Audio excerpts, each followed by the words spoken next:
So hi guys, welcome back to the fifth T20 match. Welcome back to the fifth T20 match between New Zealand and West Indies. The fifth T20 match of the 5-match T20 series. New Zealand have won the toss and elected to bowl first. So West Indies are going to be batting first here.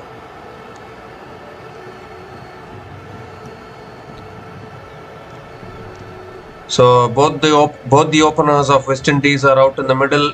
I think it should be clear skies today. The match should happen fully.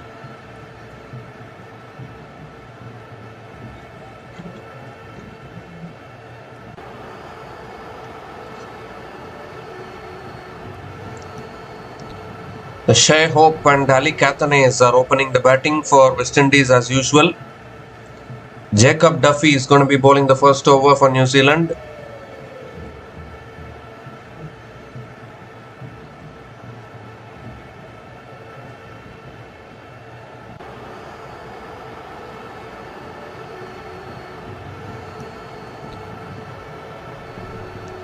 So seconds to go for this match to start.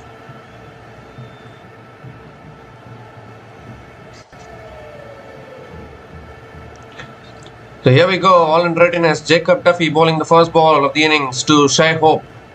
Oh, that slashed away. That might have gone all the way for 6, I think, first ball. Has that gone all the way for 6? Yes, I think it's a 6 first ball of the innings. What a start to the match. It's cleared the boundary. First ball of the innings, Shea Hope picks up a 6. First 6 of the innings.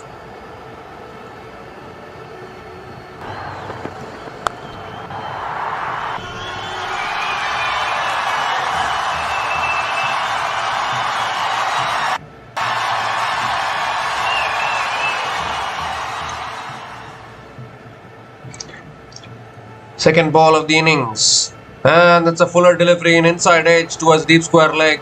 And Shea Hope picks up another single.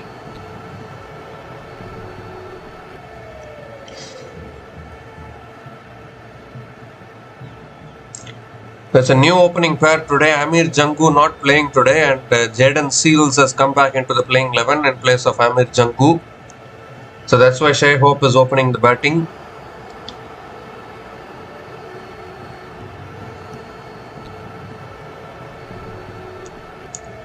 Ooh, that pitches and swings back into the left-hander.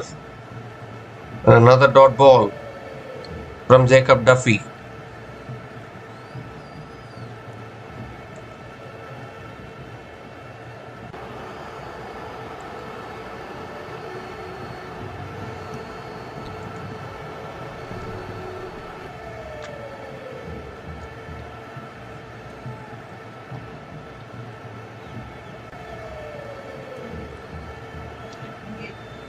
That's cut away towards deep point, and Ali Cathanes also gets off the mark with a single.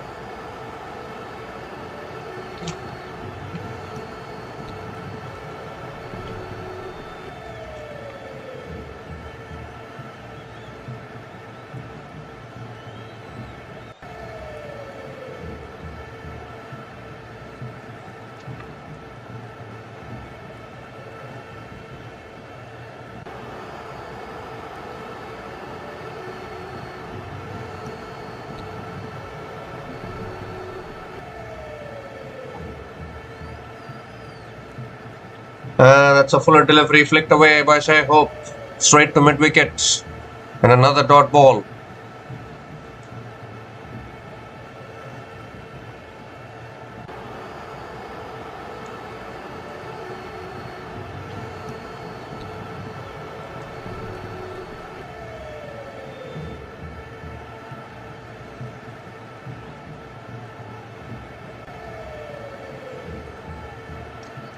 So last ball of the over. And it's driven in the air. But it's cleared mid-off. It's cleared everything. One bounce into the boundary for 4 to finish the over. So another good over here for New Zealand.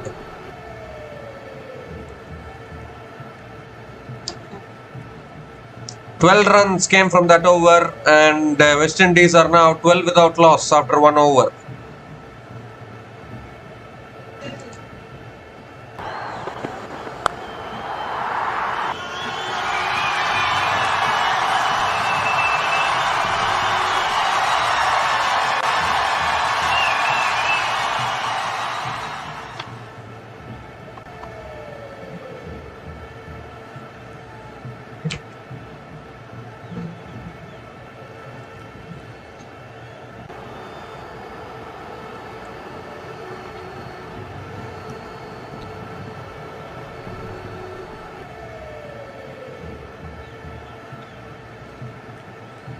So Kyle Jamieson is the new bowler into the attack, and he's going to be bowling the second over of this innings.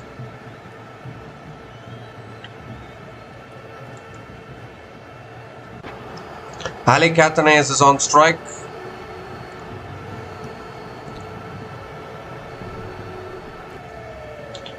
So Jamieson coming over the wicket to Athanaze, who cuts and goes for the cut and misses it. Dot ball to start from Jamieson.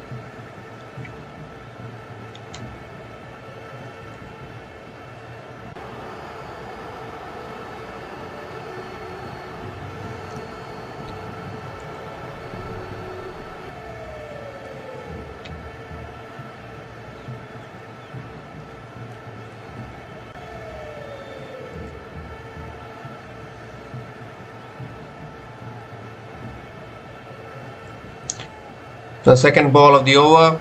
Ooh, a shift in the air and taken by Jamieson. First wicket goes down for West Indies. A little chip in the air back to the bowler. And the opening partnership has been broken. Ali Catanese is not able to get going today. And once again, an early wicket for New Zealand. Ali Catanese is gone after scoring just 1 run from 4 balls. Cotton bowled Kyle Jamieson, and West Indies are now 12 for 1 after. West Indies are now 12 for 1 after 1.2 overs.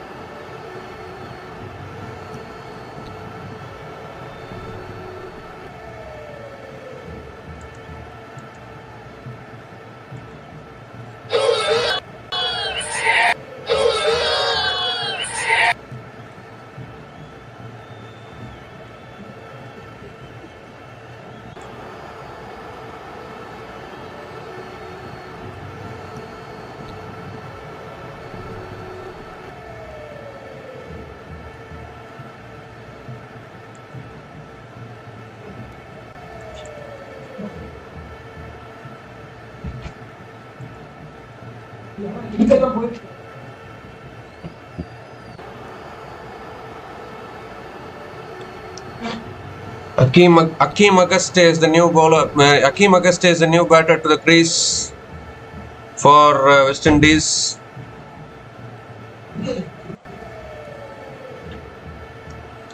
That swung back in. Akeem Auguste defends it towards mid-wicket. Another dot ball from Jamieson.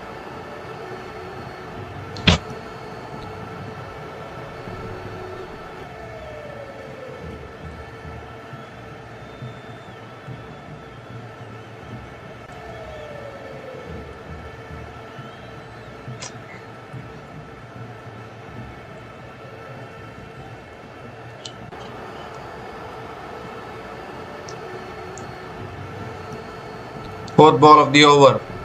And that's pulled away by Akeem Auguste towards deep mid-wicket. 1 bounce into the boundary for 4. So that's a great way to get off the mark. 2 short this time from Jamieson and put away into the fence.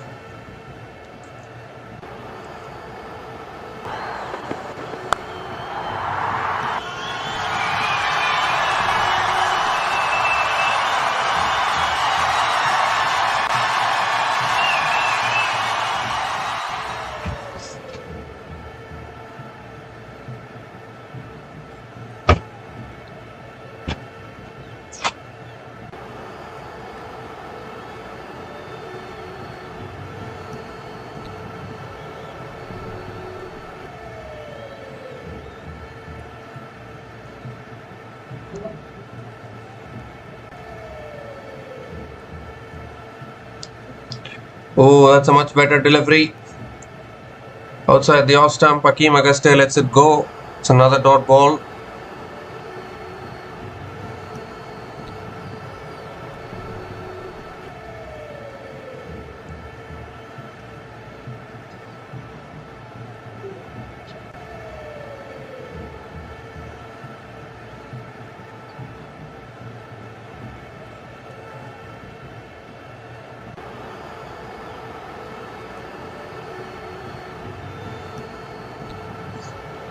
The last ball of the over.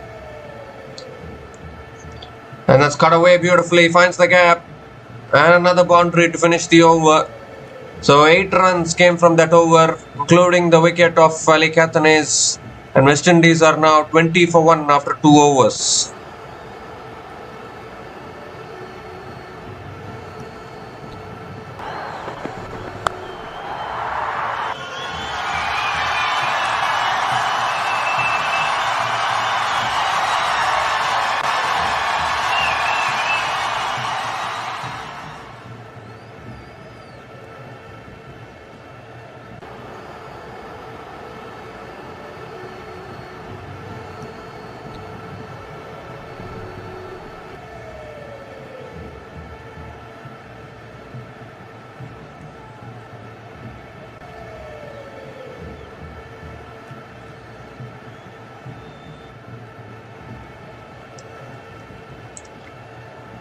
So Jacob Duffy is continuing into his second over. Oh, Shai Hope goes straight up. This should be out. Could be the second wicket here. Keeper coming underneath it, takes the catch, and another one goes. So West Indies getting themselves into trouble here. Both openers have been dismissed now. Shai Hope is also gone. The man who has always been giving the hope to West Indies is out of here in the series decider. A really good catch by Devon Conway. And Jacob Duffy also picks up his first wicket. The second wicket goes down for West Indies. Shai Hope is gone after scoring 11 runs from 5 balls. And West Indies are now 20 for 2 after 2.1 overs.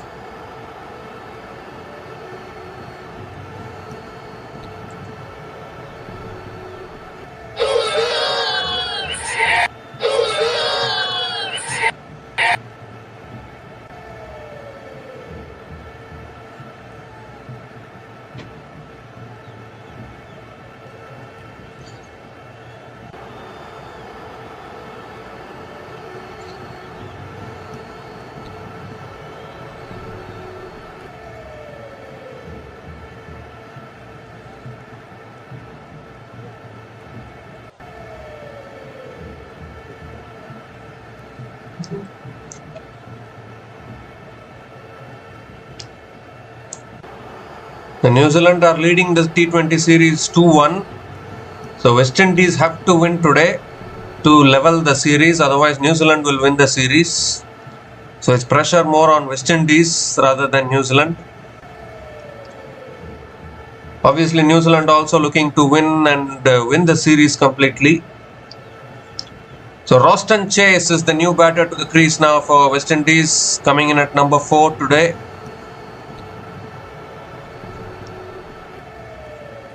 The second ball of the over coming up. That's on the pads, flicked away by Roston Chase towards mid-wicket and gets off the mark with a single.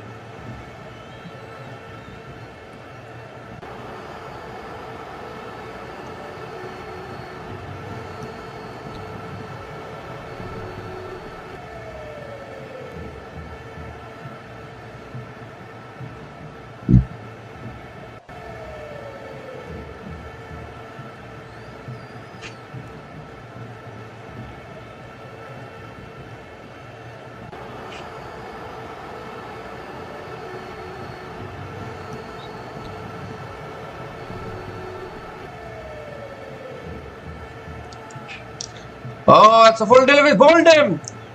In swinger from Jacob Duffy. And it's knocked back the leg stump. What is happening here to the West Indies? Third wicket goes down. And Hakeem Auguste is also going back. Second wicket in this over for Jacob Duffy. The in swinger which nipped back in. Hakeem Auguste not able to make connection. And this is exactly what New Zealand can do in their own home conditions. Particularly the pacers. They always keep on swinging the ball. And they keep on taking wickets. Hakeem Auguste is gone after scoring 8 runs from 5 balls. And West Indies are now 21 for 3 after 2.3 overs.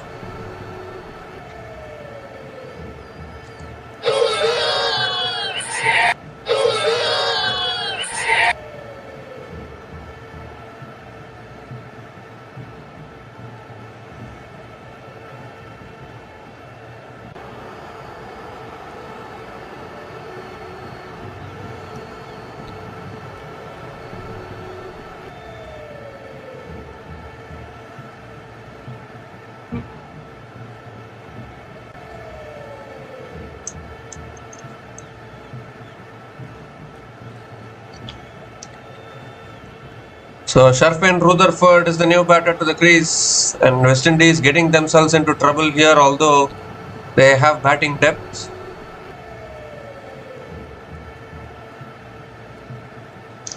Nakil Hossain is not playing today. Even Amir Jangu got dropped. But they have lost 3 early wickets inside the power play after getting off to a decent start in the first couple of overs. The 3 more deliveries left in this over. 4th ball of the over coming up. And that's beaten the outside edge of Rutherford outside the off stump. Another dot ball from Jacob Duffy.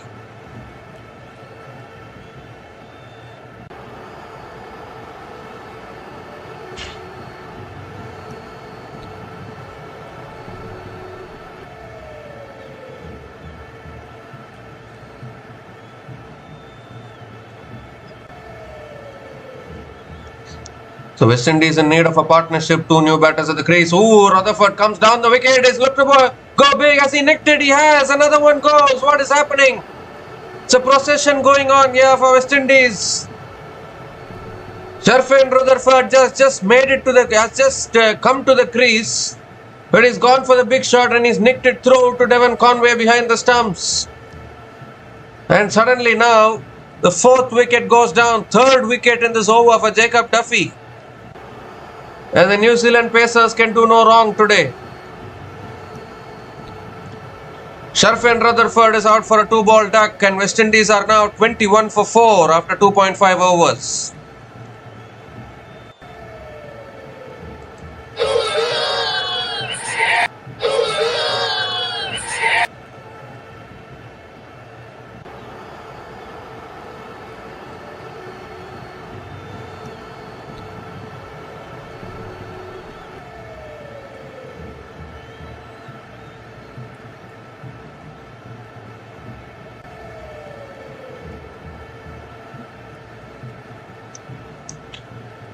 So Rahman Powell is the new batter to the crease, and West Indies, what is happening? 21 for 4. Once again losing too many wickets here.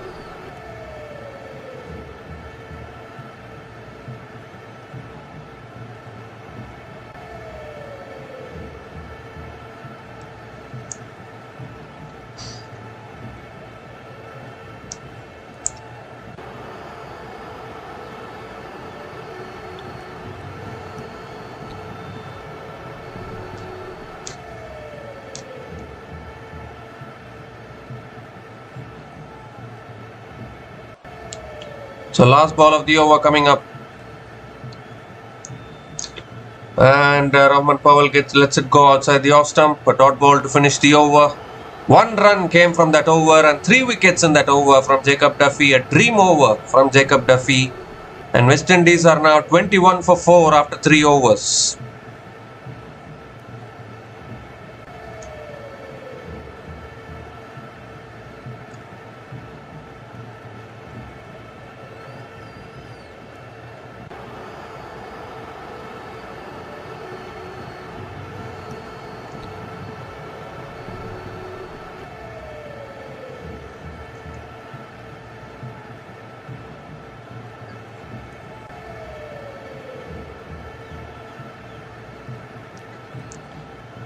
So Kyle Jamieson now is continuing into his second over.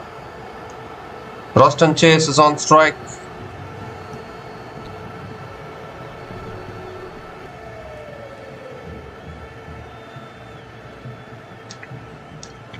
Ooh, little bit of in-swinger. A little bit of an in-swing there. It's flicked away towards mid-wicket.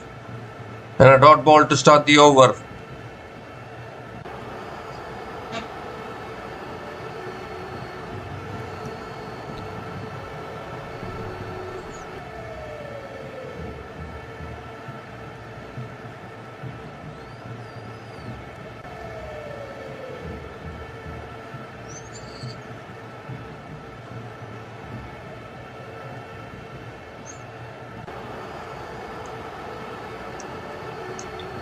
Well, let's say it in the air. Could be a clears mid-on. And that goes away for 4. Just clears mid-on there. And finally, a boundary for West Indies. First boundary for Roston Chase. Nice, courageous shot there to look to clear mid-on, and he did it quite well.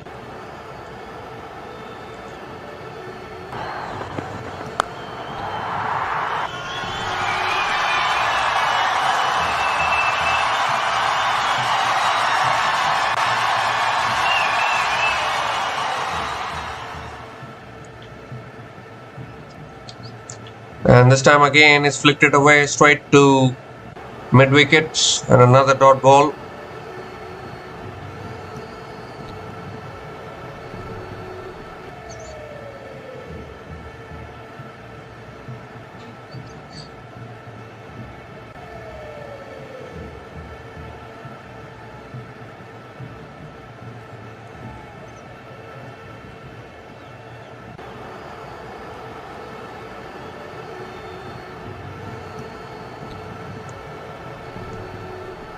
Well, that's too wide, I think. Yes, given as a wide by the umpire.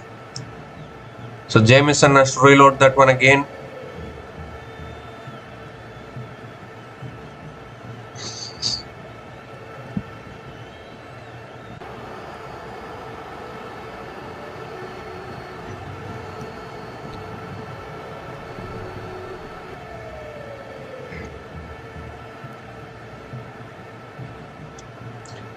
Jason Holder, Matthew Ford and Romario Shepard to come after this. They all can bat.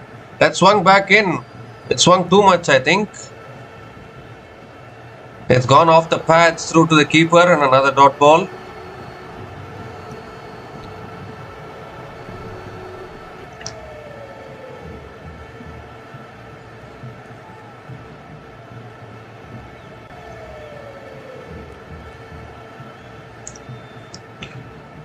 Two more deliveries left in this over. West Indies in tatters at the moment, 26 for 4, in desperate need of something, some partnership.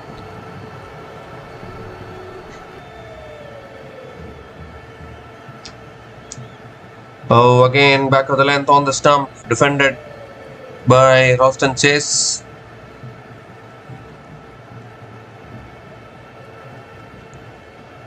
Another good over here. 5 runs have come from this over. Still 1 ball left. How good have these bowlers been for New Zealand in this entire series? Actually, it's been a long series. 5-match T20 series. Apart from that first T20, I think New Zealand have done really well in the remaining 4 matches. Last ball of the over. Oh, looking to drive it away, but misses it completely. Gets beaten again, so close to the outside edge. So 5 runs came from that over, and West Indies are now 26 for 4 after 4 overs.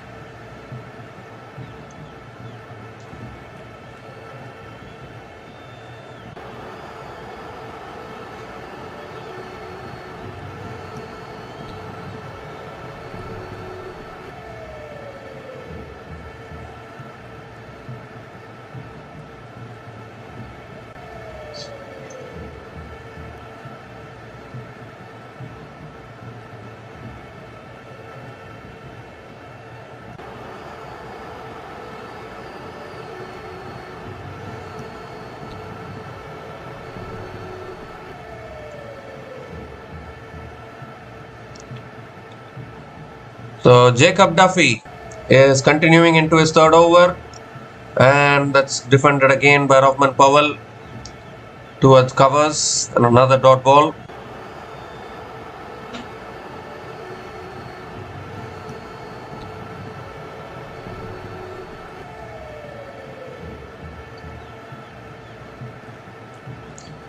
Both these teams will be playing 3 one-day internationals after this. The ODI series will be coming up, and after that they'll be playing the test matches as well, WTC test series.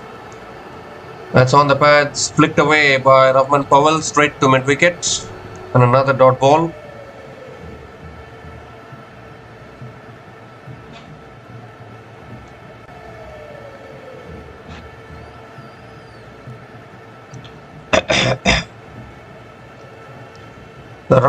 So Rahman Powell is yet to get off the mark. He has faced 3 balls, still on 0. Jacob Duffy has been bowling really well with the new ball. Oh, swinging back in uphill for LBW, but I think that's sliding down leg. They'll pick up the single, but it will be 1 leg byes. And Rahman Powell still not off the mark.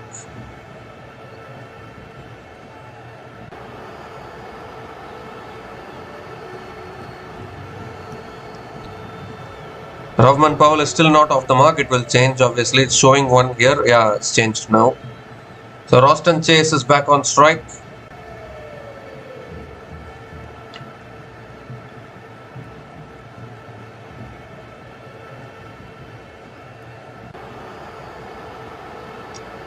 Oh, that's beaten the outside edge again.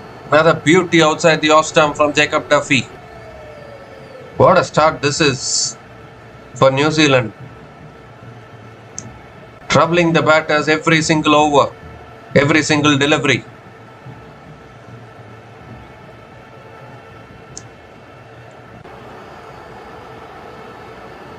Two more deliveries left in this over. It's just that kind of a period of play where you feel if any ball a wicket is coming.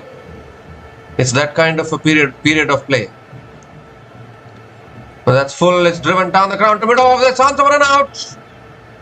But Roston Chase makes it back, completes the single.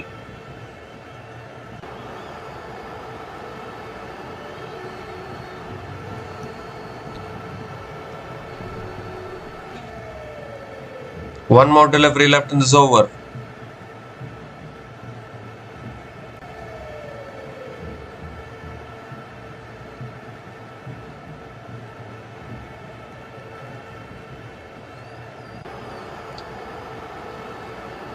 The last ball of the over. Well, that's driven in the air. And it's in the gap. That'll run away for 4. That's a good shot from Rahman Powell. Finally, Rahman Powell gets off the mark. And gets off the mark with a boundary to finish the over. 6 runs came from that over. And West Indies are now 32 for 4 after 5 overs.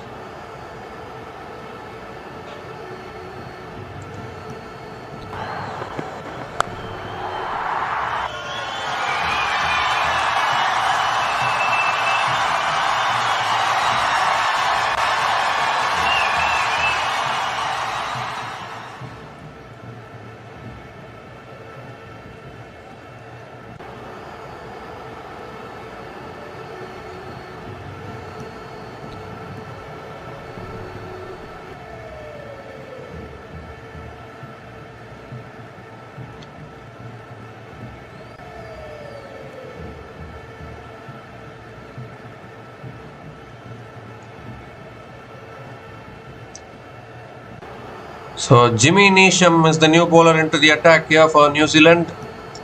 Finally a bowling change. Roston Chase on strike. Oh, that's short. It's pulled in the air by Chase. It's in the gap. That might not reach the boundary. The ball is slowing down in the outfield. And Roston Chase picks up another couple of runs to start the over.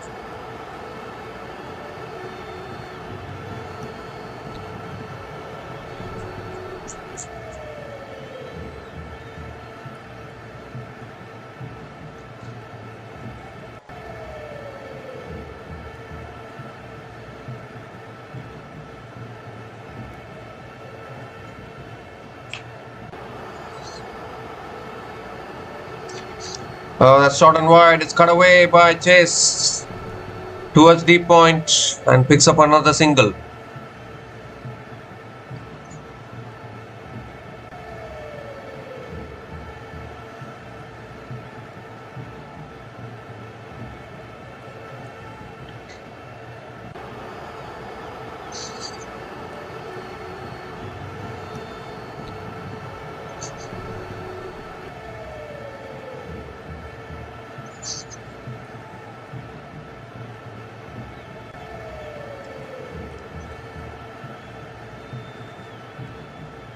That's short again. It's pulled away by Powell down towards deep mid wicket and picks up another single. It's actually a surprise that Jimmy Neesham is bowling inside the power play. Normally he's used as a fill-in bowler whenever needed. He can chip in a few overs, but today he's bowling inside the power play. Might be a strategy because the ball is moving around a little bit. They've taken 4 wickets here, New Zealand. If they can break this partnership and pick up another wicket, then they can take control of this game as well. And the chase goes over the top again, and that'll run away 1 bounce into the, really good fielding at mid-on. And another couple of runs for Austin Chase. Fantastic effort there. I think Jamieson might have hurt himself in the process, but that is a fantastic effort. Ball was racing away for 4, but he stopped the boundary. Saved a couple of runs for his team.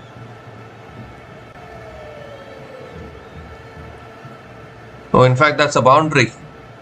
He made a good effort, but he touched the boundary rope when the ball was touching his hand. So I think the decision will be given as 4. Yes, that's 4 actually. So a boundary here for Austin Chase.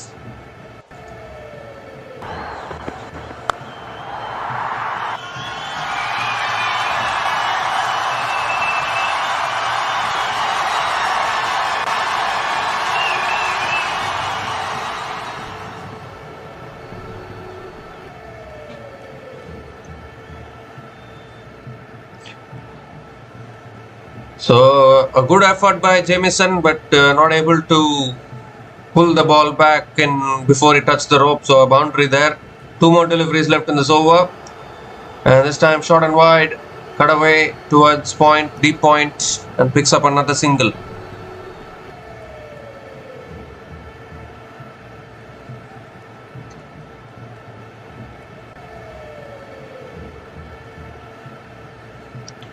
One more delivery left in this over and the power play as well. Rovman Powell is back on strike.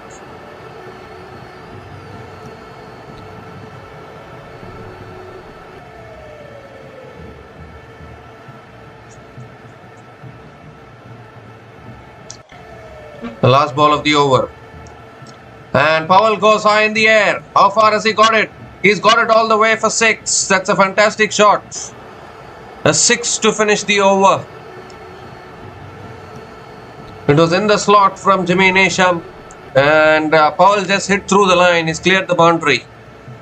Picks up his first 6. 15 runs came from that over, and the power play has been completed. West Indies are now 47 for 4 after 6 overs.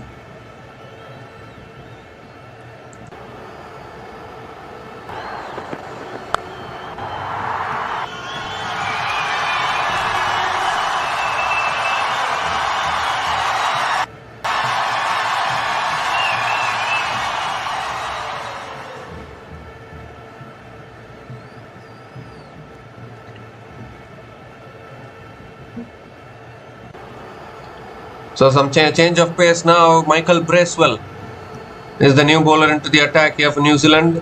The decision to bring Jimmy Neesham inside the power play didn't work that much because he's conceded 15 runs in that over. But that was always going to be a surprise, a gamble. But here's Michael Bracewell now, the 7th over of this innings. That's a quicker ball. It's flicked away by Austin Chase towards long on and picks up another single to start the over.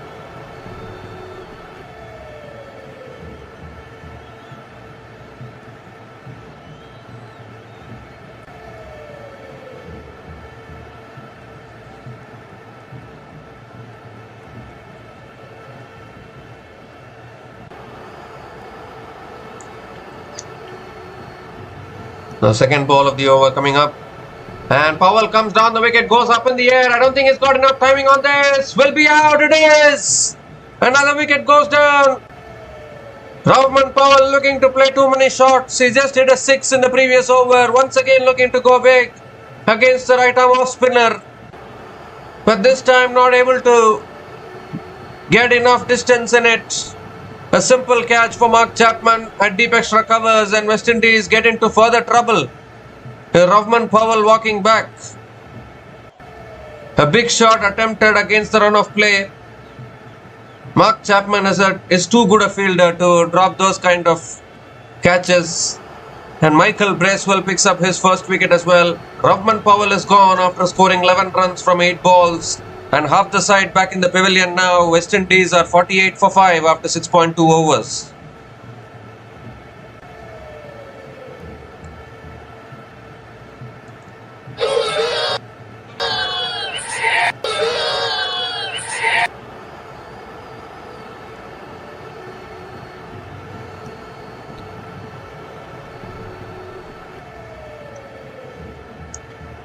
It's a tough tour for West Indies.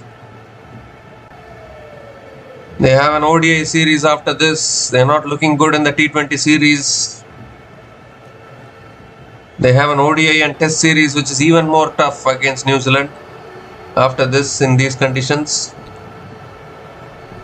The Jason Holder is the new batter to the crease. And the West Indies in desperate need of a partnership here. They keep on losing wickets. They are in danger of getting bowled out very quickly. Matthew Ford and Romario Shepard to come after this. They can all bat, no doubt about that. But someone needs to hang in there at the crease and take it deep. That's flicked away by Jason Holder. Gets off the mark with a single.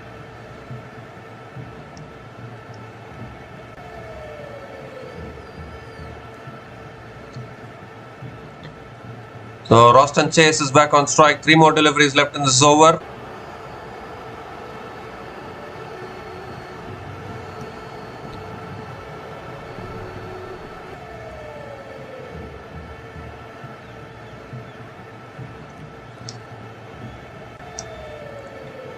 Well, that's driven in the air down towards long on. And Roston Chase picks up another single. And with that single, 50 comes up for West Indies. So they've lost 5 wickets. 50 for 5 in 6.4 overs. Not a great position to be in.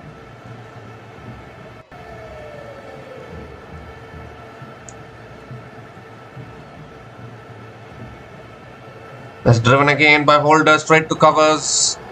And another dot ball from Bracewell.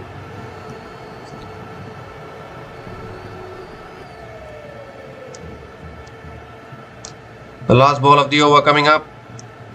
Quicker ball punched back to the bowler by Jason Holder to finish the over. So 3 runs came from that over, including the wicket of Rahman Powell. And West Indies are now 50 for 5 after 7 overs.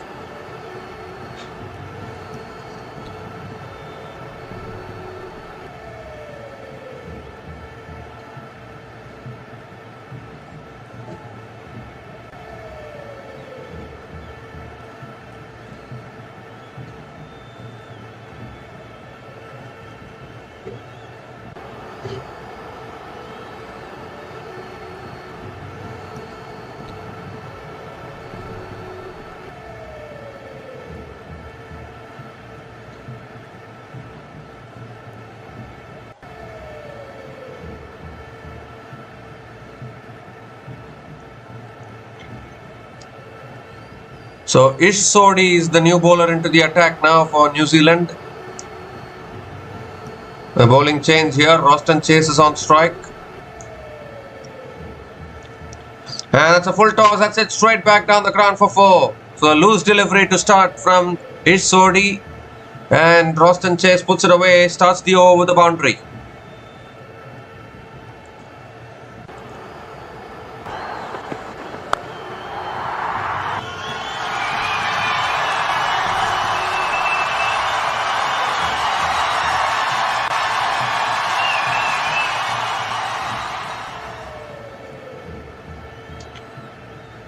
And this time it's a quicker ball, and Roston Chase punches it on the back foot towards deep extra covers and picks up another single.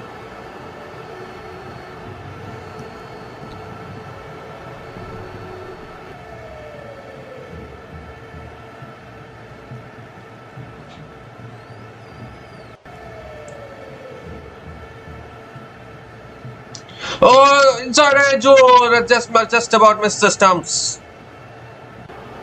Whoa. So close to another wicket there.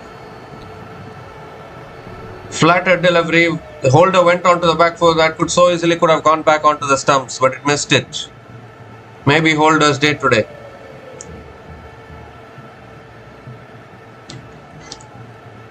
That's punched away towards covers, looking for the single, and they'll get it.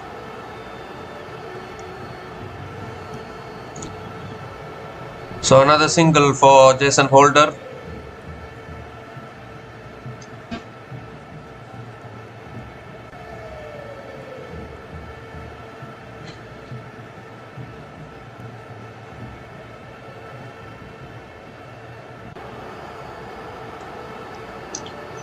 And this time Chase flicks it away leg side, picks up another single. So good over this from SOD. 7 runs came from this over, still 1 ball left.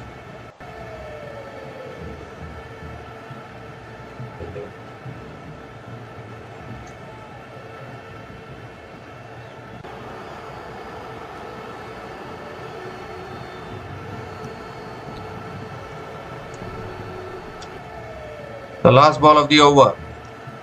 It's another quicker ball. It's punched back down the ground to long on. And Holder picks up another single to finish the over. 8 runs came from that over. And West Indies are now 58 for 5 after 8 overs.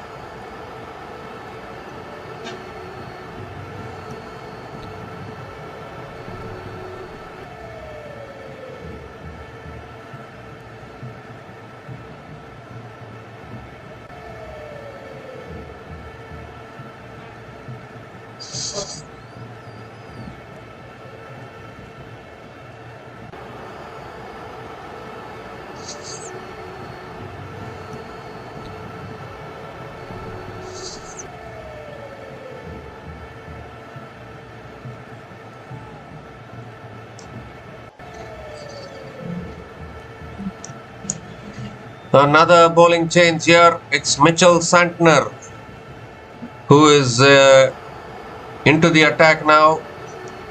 Captain bringing himself on. He is also another wicket taker. Jason Holder is on strike. Oh, starts with a good delivery defended by Holder. Another dot ball.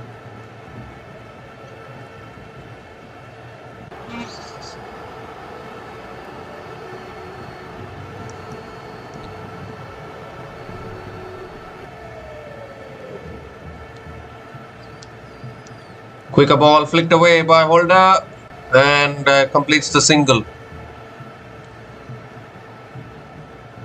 Roston Chase is back on strike.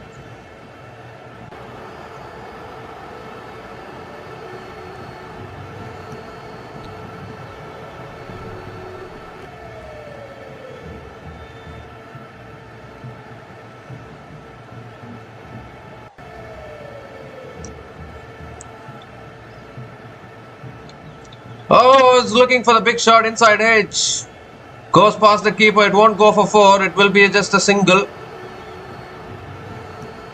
In fact, they have picked up a couple of runs. That's good running between the wickets. Couple of runs for Roston Chase. But a very brave shot there from Roston Chase. Looking to go after Santner. Looking for the big shot. When he's slowing it down through the air.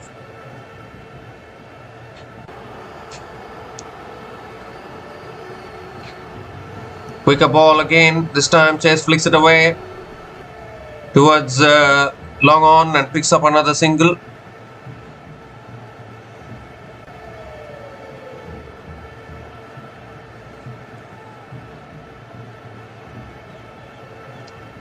So 2 more deliveries left in this over.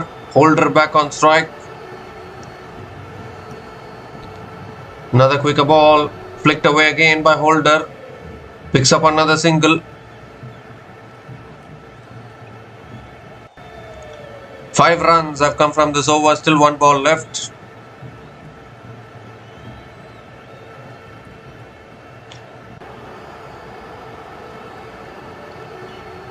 The last ball of the over. And that's flicked away again by Chase towards deep mid wicket and picks up another single to finish the over. 6 runs came from that over, and West Indies are now 64 for 5 after 9 overs.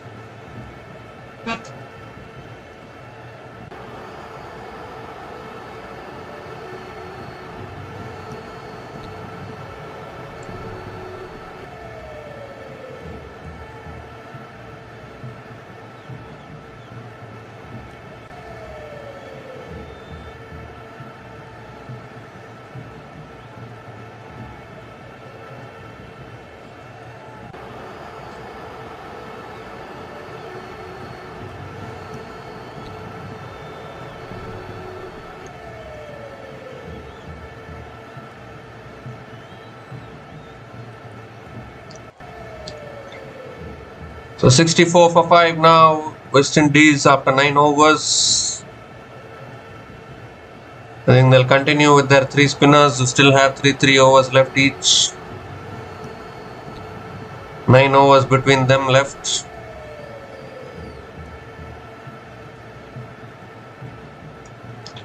So each Sodi is continuing now into his second over.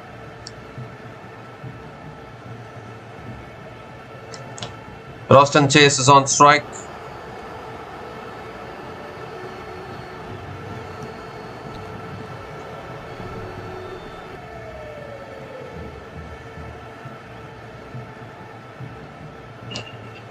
That shot is pulled away in the air and all the way for 6. Flat and hard from Roston Chase. What a shot that is. Not a bad delivery at all. It was a little short, but Roston Chase picked up the length and put it over deep mid wicket. A flat 6 to start the over.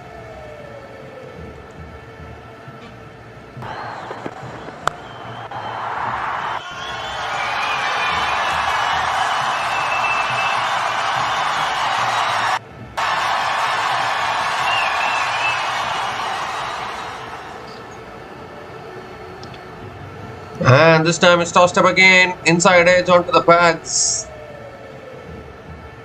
And for a second I think New Zealand thought that they might have had a wicket, but nope. Another dot ball.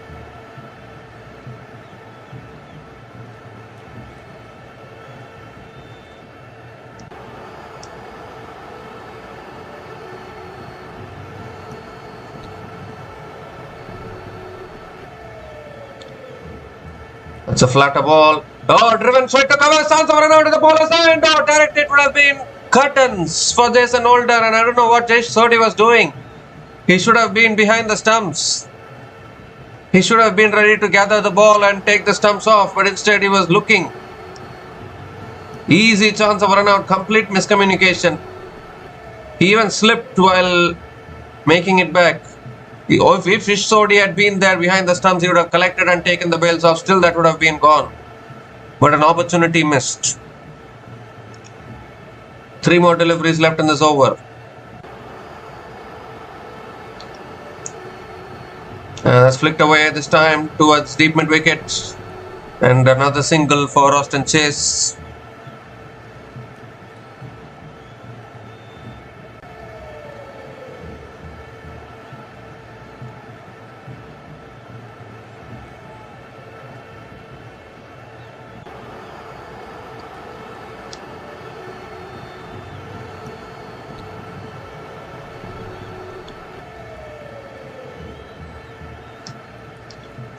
Oh, tossed up outside the off stump. Jason Holder goes for the big shot and misses it. Another dot ball. Inviting the shot there is Sodi.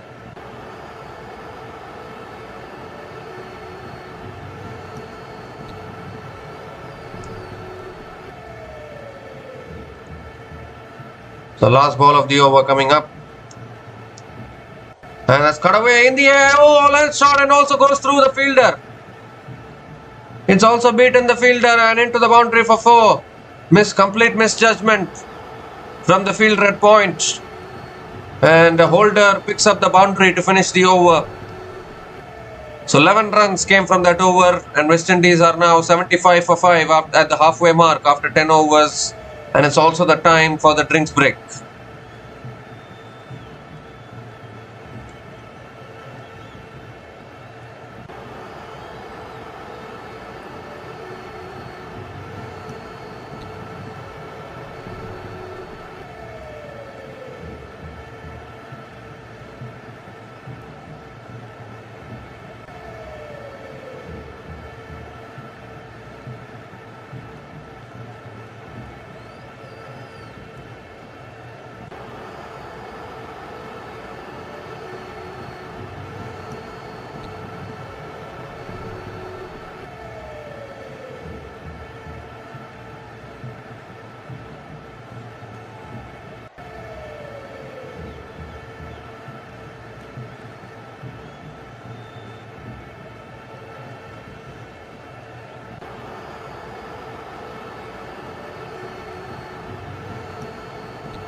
So we come to the end of the drinks break, and Michael Bracewell continuing into the attack. Austin Chase hits it down the ground and picks up a single to start the over.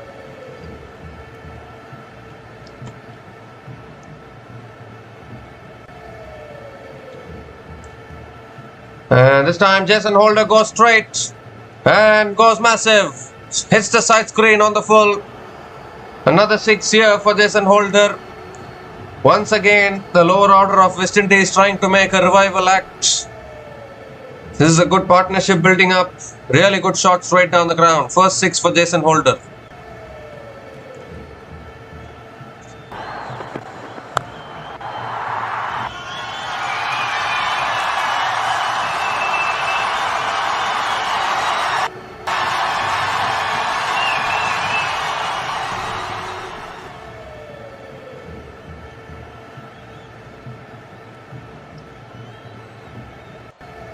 So third ball of the over coming up, and this time Holder gently flicks it away towards square leg and picks up another single.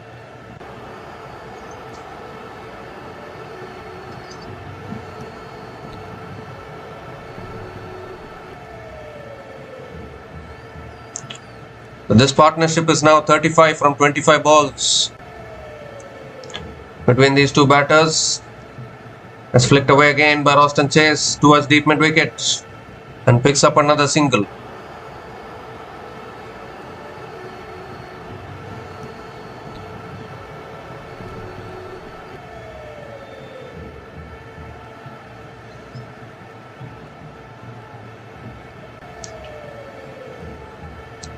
We saw the other day when Romario Shepard and Shamar Springer put on a partnership. Batting deep actually, West Indies, that's driven down the ground to long on and picks up another single. And despite batting deep, West Indies are getting themselves into trouble. And that is a big concern actually. They are having so many batters who are coming one after the other. And still I don't know how they managed to get themselves into trouble. For the kind of batting depth that West Indies are having, they should be dominating T20 cricket, but that's not happening. That's driven again by Chase towards deep extra covers and picks up another single to finish the over. 11 runs came from that over, and West Indies are now 86 for 5 after 11 overs.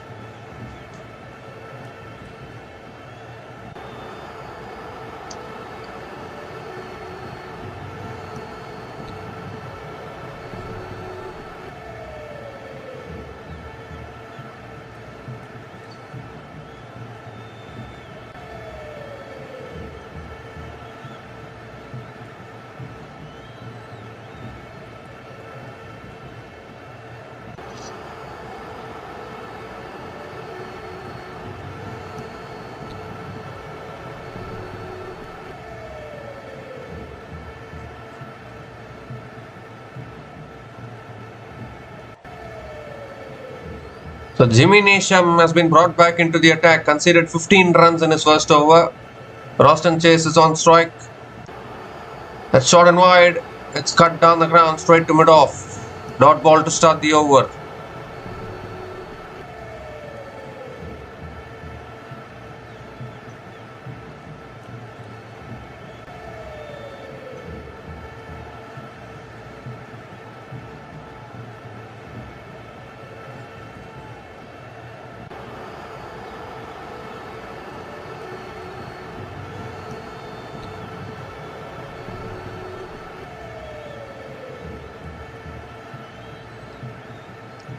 And that's guided away to third man. And Chase picks up another single.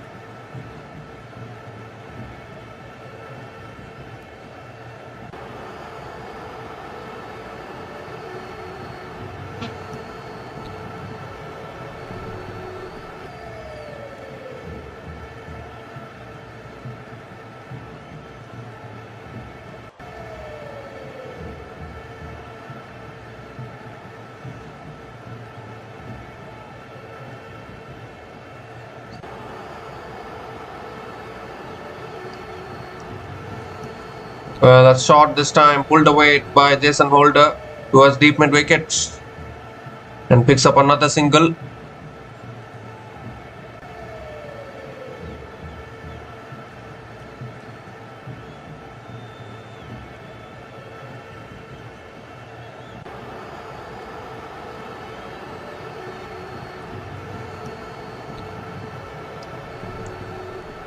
The 3 more deliveries left in this over.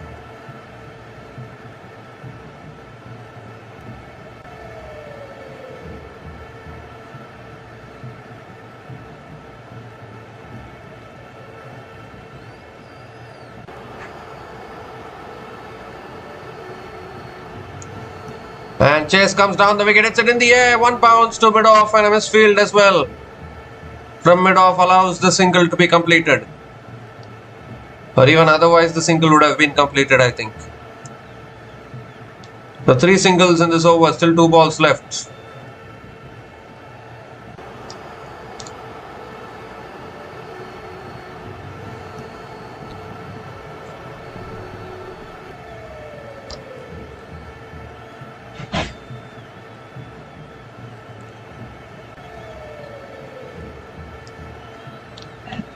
So Jason Holder is back on strike. And that's Has guided to third man. And they are picking up another single. Quick single completed. A good over this from Nisham. 4 runs have come from this over. Still 1 ball left.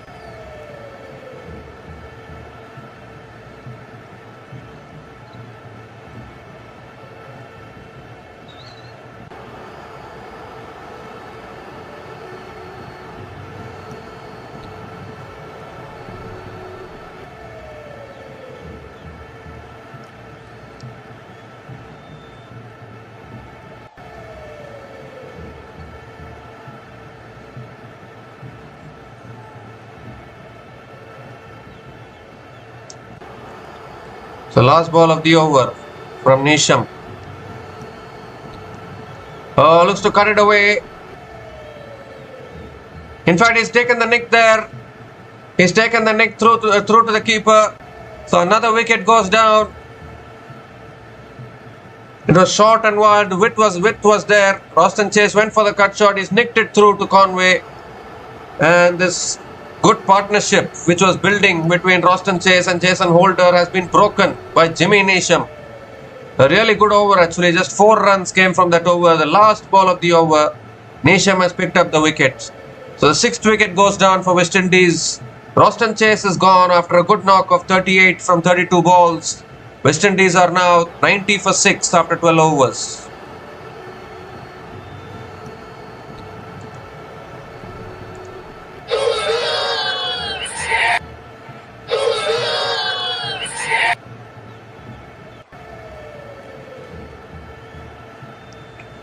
So once again, it's going to be going down to Romario Shepard and Shamar Springer, I think, with the bat. Romario Shepard is the new batter to the crease. Once again, the bowling all-rounders have to do the job with the bat. I mean, West Indies are batting so deep, but so many batters losing wickets so quickly. It's been that kind of story actually throughout the series. Even the first T20 match, they only put on 165 runs on the board, but they somehow managed to defend it.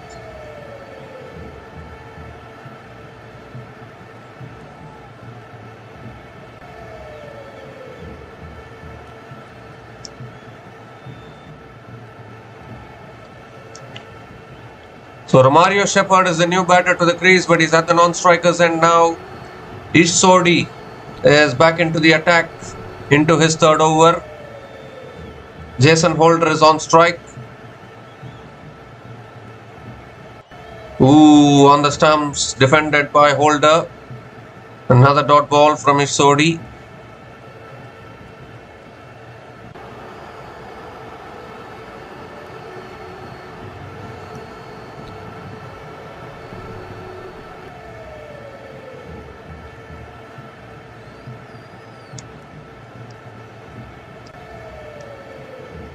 Quicker ball this time, flicked away by Jason Holder towards deep mid wicket and picks up another single.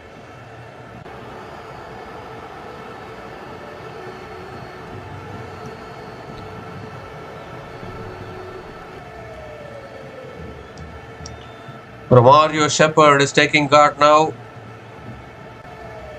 Just 4 more wickets in hand for West Indies. They always get themselves into these situations.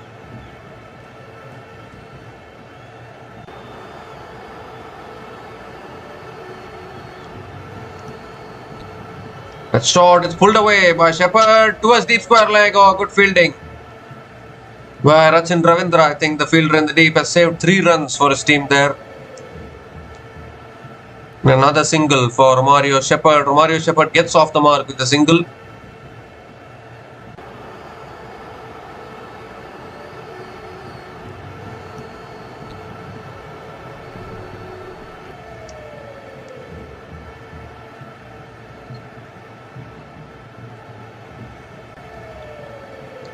Short and wide, cut away, straight to point. Another one goes. It's been that kind of day. It continues to be that kind of day for West Indies. They've lost 2 wickets in quick succession now again. Both the set batters who are forming the partnership out the middle have both been dismissed.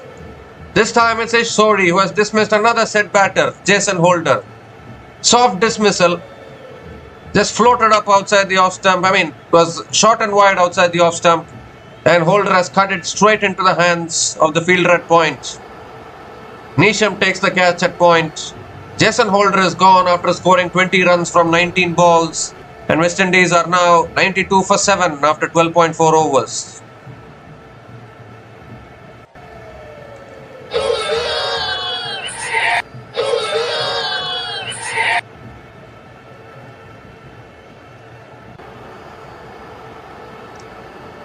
So it looks like the stage is set for another partnership between Romario Shepard and Shamar Springer. Remember that partnership at Saxton Oval in Nelson when they were chasing 178 runs. They couldn't finish the run chase, but they definitely came close. From 88 for 8, they went through to 168 all outs. But now Matthew Ford is the new batter to the crease for West Indies. They're just losing wickets continuously here. They're coming down to the last few batters remaining for West Indies probably. Shamar Springer can also bat after this. So Matthew Ford is on strike. 2 more deliveries left in this over.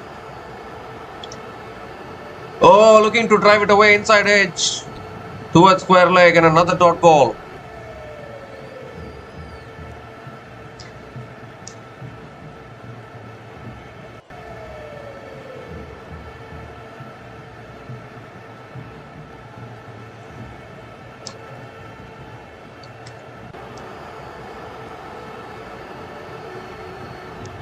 The last ball of the over. This time it's defended towards covers. Another dot ball to finish the over. 2 runs came from that over, including the wicket of Jason Holder.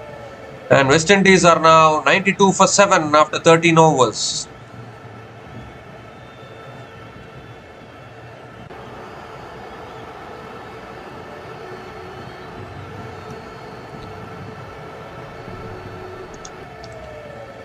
So the next batter to come in will be Shamar Springer for sure. After that is Jaden Seals is also there. After that.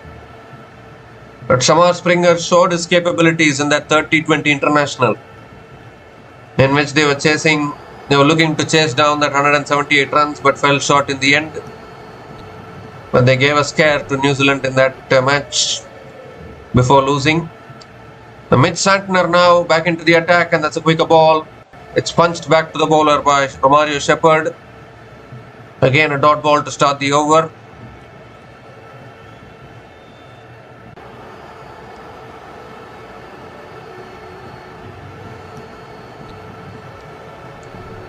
Oh, goes for the sweep. Maybe got it on the pad or the bat, don't know. But it's another dot ball.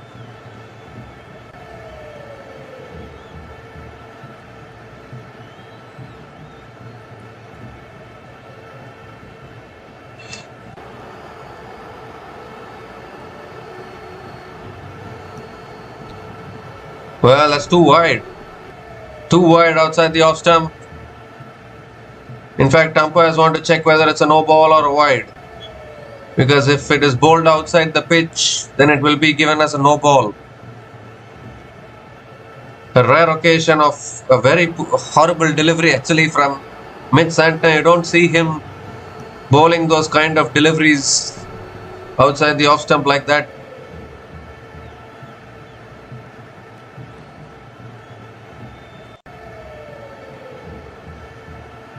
I think it's just landed inside the pitch, so it won't be a no ball. It will only be a wide. Wide given by the umpire, but that's the rule actually. You should not bowl it outside the pitch. If you bowl it outside the pitch, it will become a no ball. But thankfully not for New Zealand. Third ball of the over coming up. Ooh, quicker ball, looking to flick it away, misses it. Another dot ball. So this is a good over here from Santner. 3 more deliveries left in this over.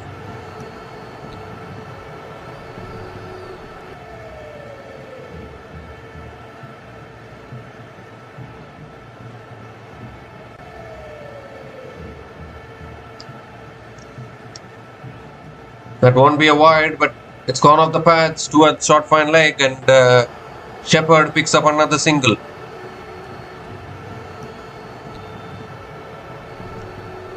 Glenn Phillips is watching the match from the crowd. Wow. Active New Zealand player but still watching the match from the crowd.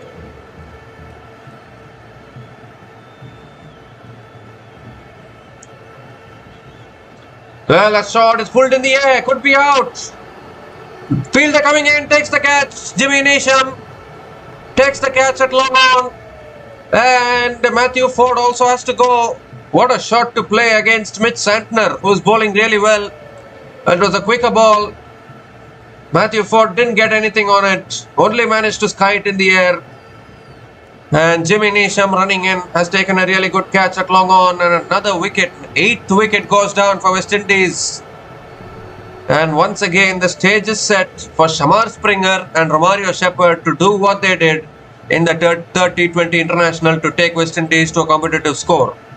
Matthew Ford is gone for a 3-ball duck. And West Indies are now 94 for 8 after 13.5 overs.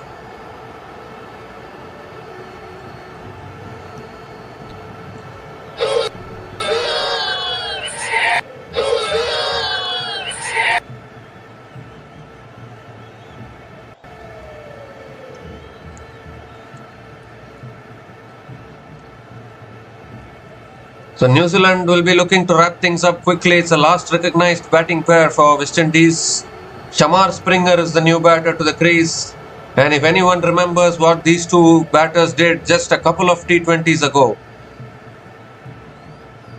in that run chase in Saxton Oval, from 88 for 8 they were dead and buried. From there they gave a scare to New Zealand and almost won it, but in the end lost it. So these two batters are indeed capable.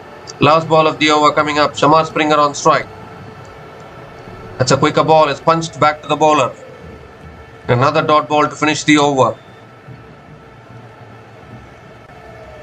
So 2 runs came from that over, including the wicket of Matthew Ford. And West Indies in all sorts of trouble. 94 for 8 after 14 overs.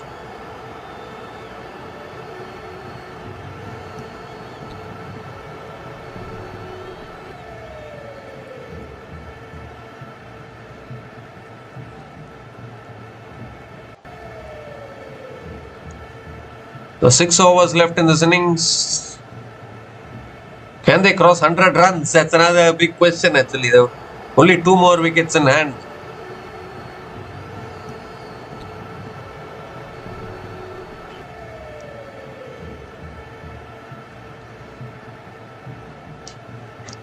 So Ishsodi is continuing here. Oh, and Shepard gives himself room, looks to cut it away. Misses it completely. Another dot ball.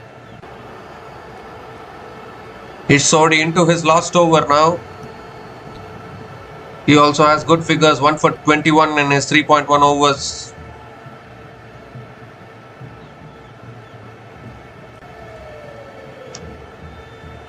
Ooh, again quicker ball. Shepard defends it on the back foot. Another dot ball.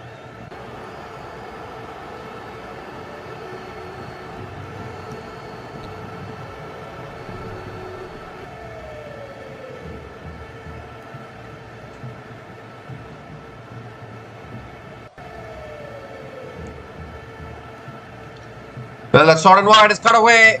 It beats the fielder at point. And a boundary for Romario Shepard. Short and wide from Ishsodi. Width offered there. And Shepard found the gap beautifully. Picks up his first boundary of the day.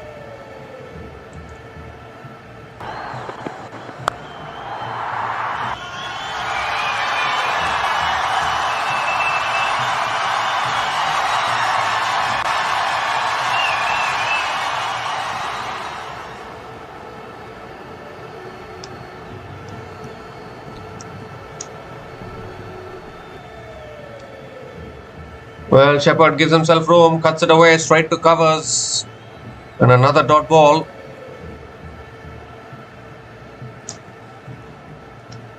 Sodi is trying to bowl it quicker through the air.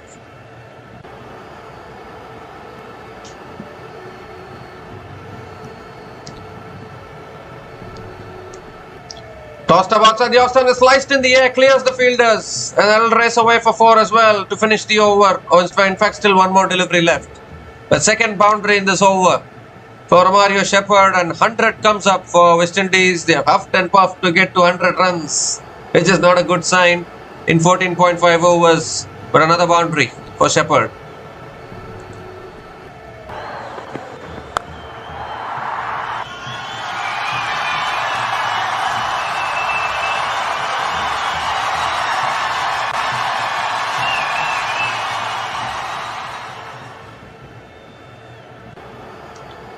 Last ball of the over.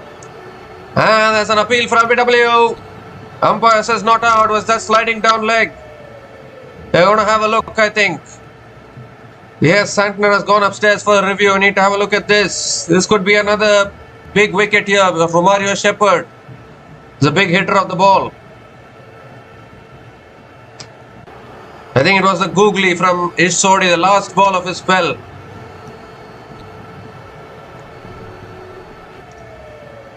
But West Indies only need the umpire's call to go their way to survive this. I think they will be missing the stumps. It might be sliding down leg because Mario Shepard is already taking leg stump guard.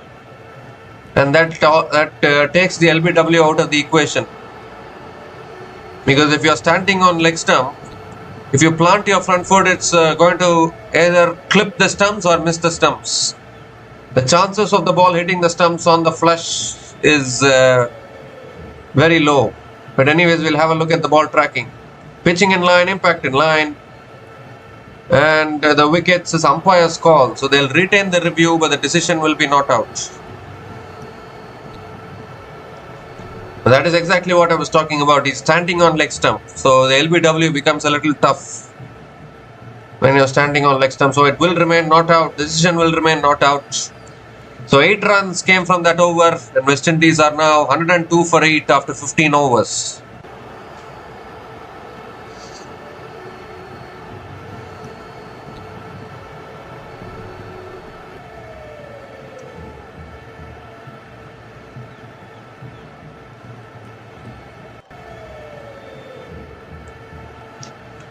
So Jimmy Neesham now is continuing into his third over.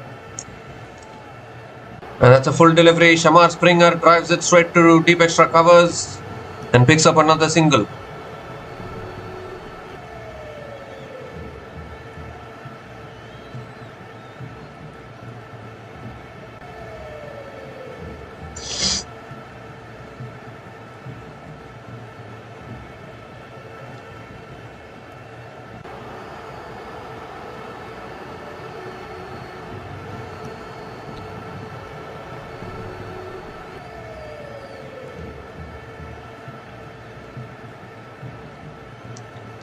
Well, that's flicked in the air. Down towards long on. One bounce to long on. And another single for Mario Shepard.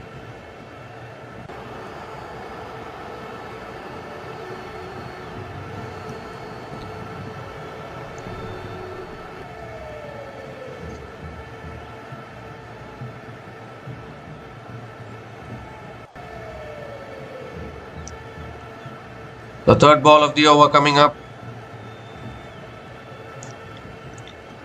That's guided away to third man. Another single for Shamar Springer.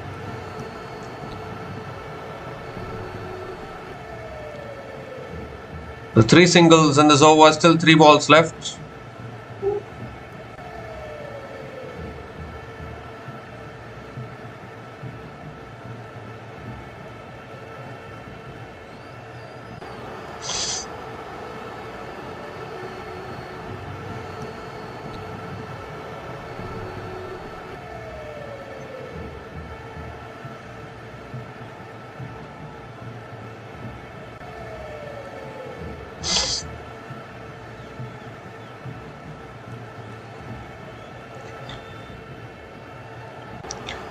That's short this time, pulled away again by Shepard towards long on and picks up another single.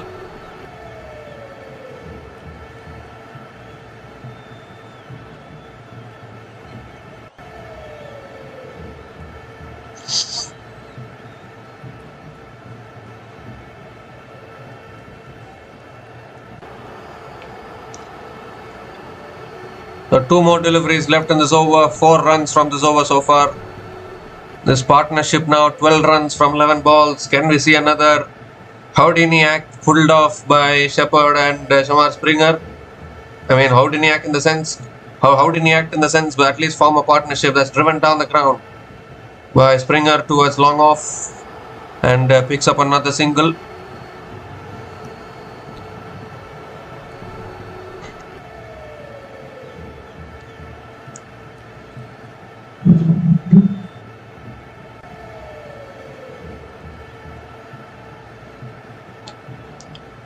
The 5 runs have come from this over, still 1 ball left.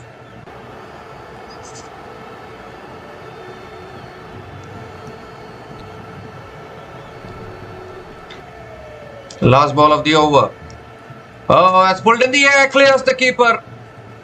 And that might go for 4 as well, it will. Can't set a field for that kind of a shot. And Shepard picks up another boundary to finish the over. 9 runs came from that over. And West Indies are now 111 for 8 after 16 overs.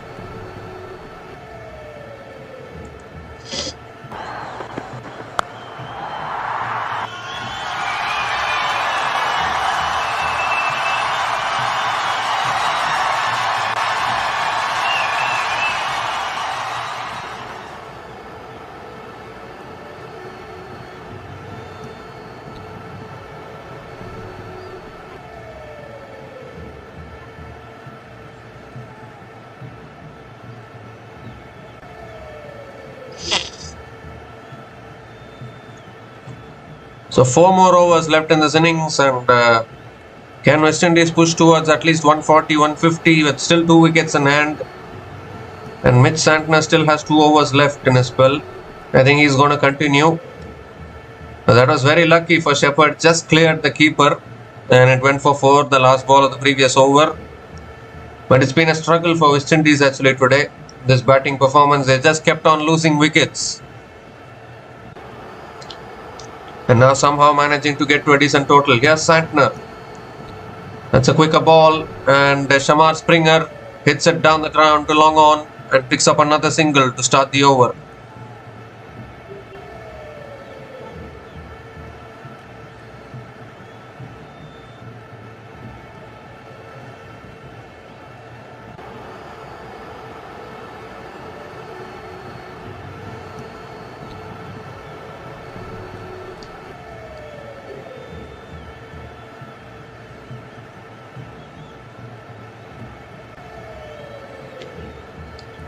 Oh, quicker ball inside edge from Shepard.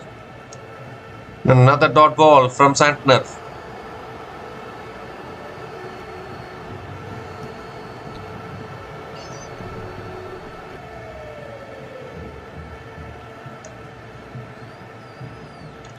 Well, that's pulled in the air, down the ground, towards long on. And Shepard picks up another single. No timing at all there once again.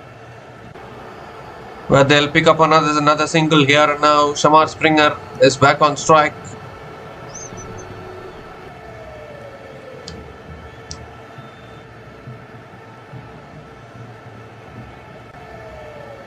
And that's cut away straight to covers. They'll pick up another single, quick single from Shamar Springer. Well, Shamar Springer is not going for the big shots as he was doing in the third T20, but I think that's because Santner, every New Zealand bowler has bowled well today. You need to give credit to the bowling team also. Well, that's pulled in the air. That'll go all the way. That's a massive shot. Massive shot from Romario Shepard. 2 shot from Santner. And finally Shepard pounced onto one and deposited it over deep mid wicket for 6. That's exactly what is needed for West Indies.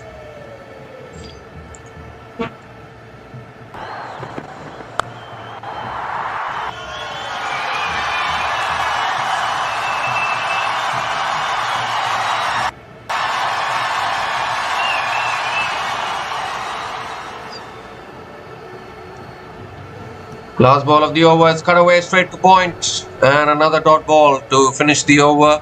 9 runs came from that over, and West Indies are now 120 for 8 after 17 overs.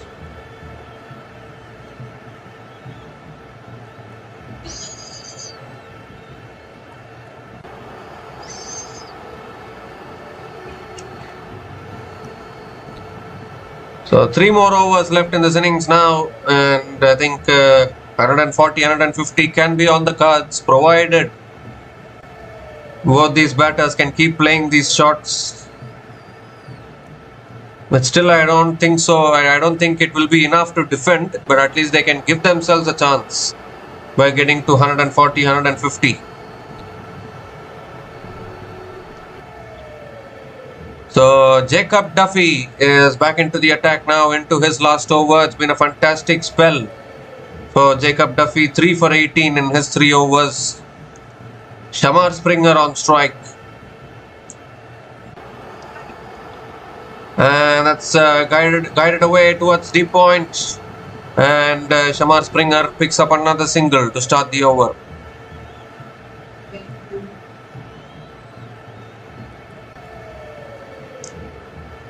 The 18th over of this innings going on. There's still 17 balls left in this innings.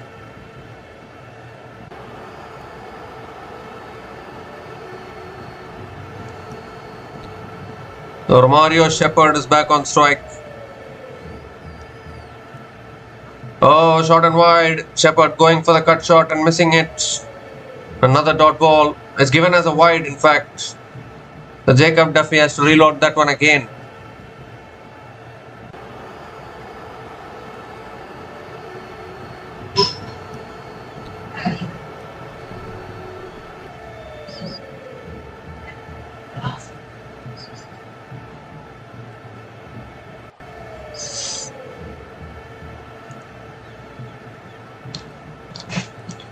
Oh, is it too wide again? Yes, it is. Another wide from Jacob Duffy.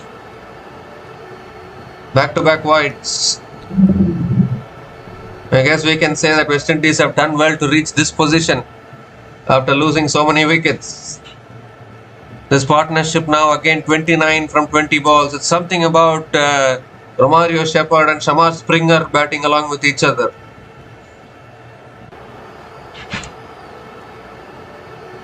Well, that's pulled in the air by Shepard. And that's gone all the way for 6. Another 6 here for Shepard. What power Romario Shepard is having. Moves to 28 from 19 balls. Second 6 for him. He's trying to take West Indies to a competitive score.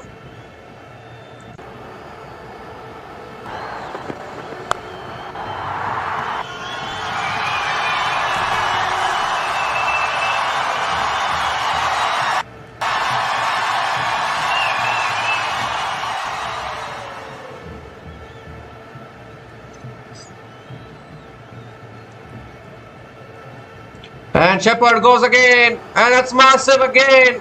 What a shot that is. Back-to-back sixes from Romario Shepard. And Jacob Duffy is feeling the pressures. An expensive over here. 15 runs have come from this over. Still 3 balls left.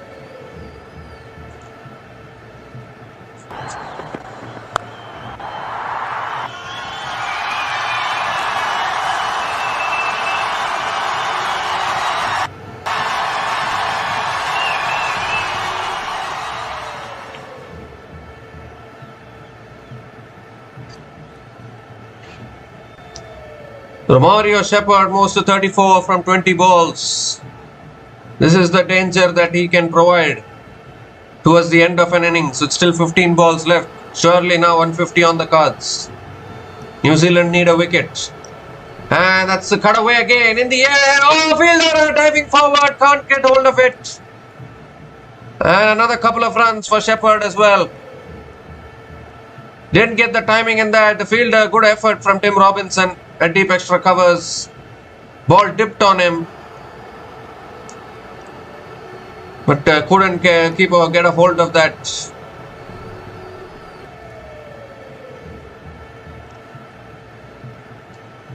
In fact, he caught it and then left it as he was rolling over.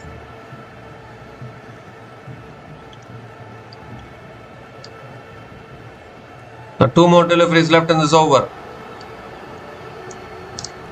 Well, Shepard goes again. This is high. This could be out.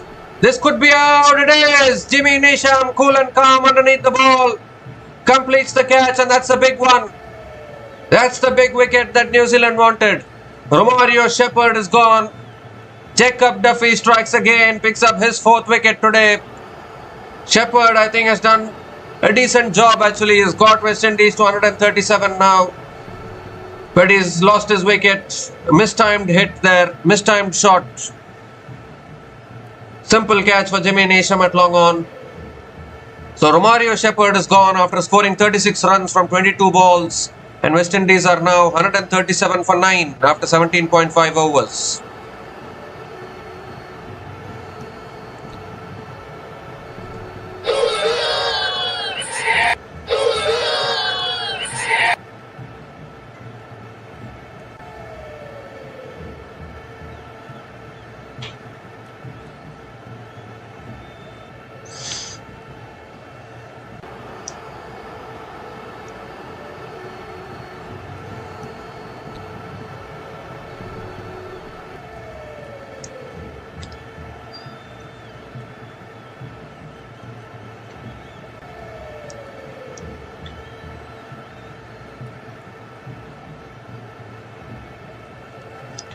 So Jayden Seales is the last batter to the crease for West Indies. Just one more wicket in hand. 13 balls left in this innings. Romario Shepard did his part. West Indies at one stage were threatening to get bowled out before 100 runs. But Romario Shepard has brought them this far. I think West Indies should be proud of that. The last ball of the over coming up. Jayden Seales on strike.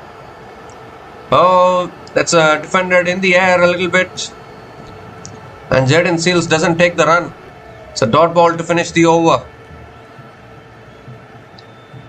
So 17 runs came from that over, including the wicket of Romario Shepard. And West Indies are now 137 for 9 after 18 overs.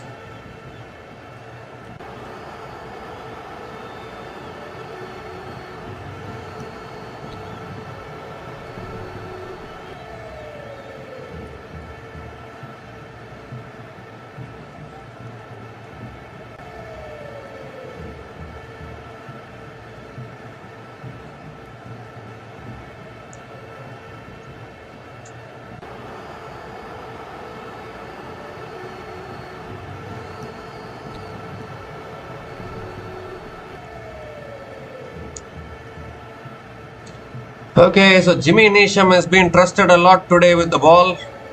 He is bowling the penultimate over for New Zealand. Shamar Springer is on strike. Oh, that's a slow ball. Springer goes for the drive and misses it. Dot ball to start the over. Now Shamar Springer has to do the bulk of the scoring here towards the end of this innings because he is the capable hitter of the ball compared to Jayden Seales is a pure bowler. Shamar Springer can hit the ball, has the capability of hitting boundaries. And that is exactly what is needed now with 11 balls left in this innings. Second ball of the over coming up. And Springer goes straight down the ground. Not enough power. Has to look to come back for the second. And they'll complete a couple of runs. That's good running between the wickets. Couple of runs for Shamar Springer and he keeps a strike.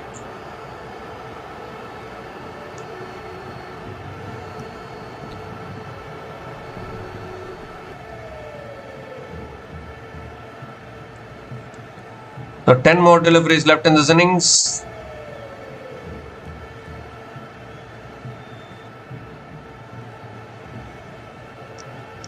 Third ball of the over. And that's it, down the ground, in the air, down the ground to long on. Will they take the single? Yes, they have. They have taken the single, so Jayden Seales is back on strike. With 3 balls left in this over. They have scratched their way to 140 here, West Indies, but I don't know whether this will be enough to defend.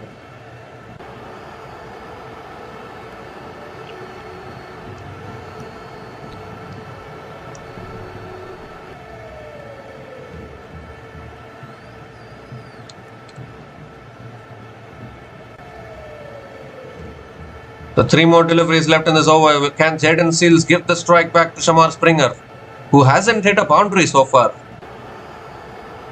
Well, Jayden Seales goes high in the air. This could be out, I think. This could be out. It is. That's the end of the innings. What has Jaden Seals done there? His job was to pick up the single and give the strike to Shamar Springer. But instead he's gone for the big shot, which was not what I was talking about. He's gone for the big shot and he's mistimed it completely. And Daryl Mitchell takes the catch at covers, and that's the end of the innings. Jimmy Neesham finishes with 2 wickets, 2 for 31 in his 3.4 overs. And West Indies have been bowled out for 140 runs in just 18.4 overs. And even those 140 runs, it has to be said, that contribution towards the end from Romario Shepard played a major role in getting to 140 runs. It was a struggle for West Indies throughout that innings. Let's have a look at the batting card. Shai Hope scored 11 runs. Gave a good start actually. Shai Hope scored 11 runs from 5 balls. Roston Chase scored 38 runs from 32 balls. His partnership with Holder gave some hope. Jason Holder also scored 20 runs from 19 balls.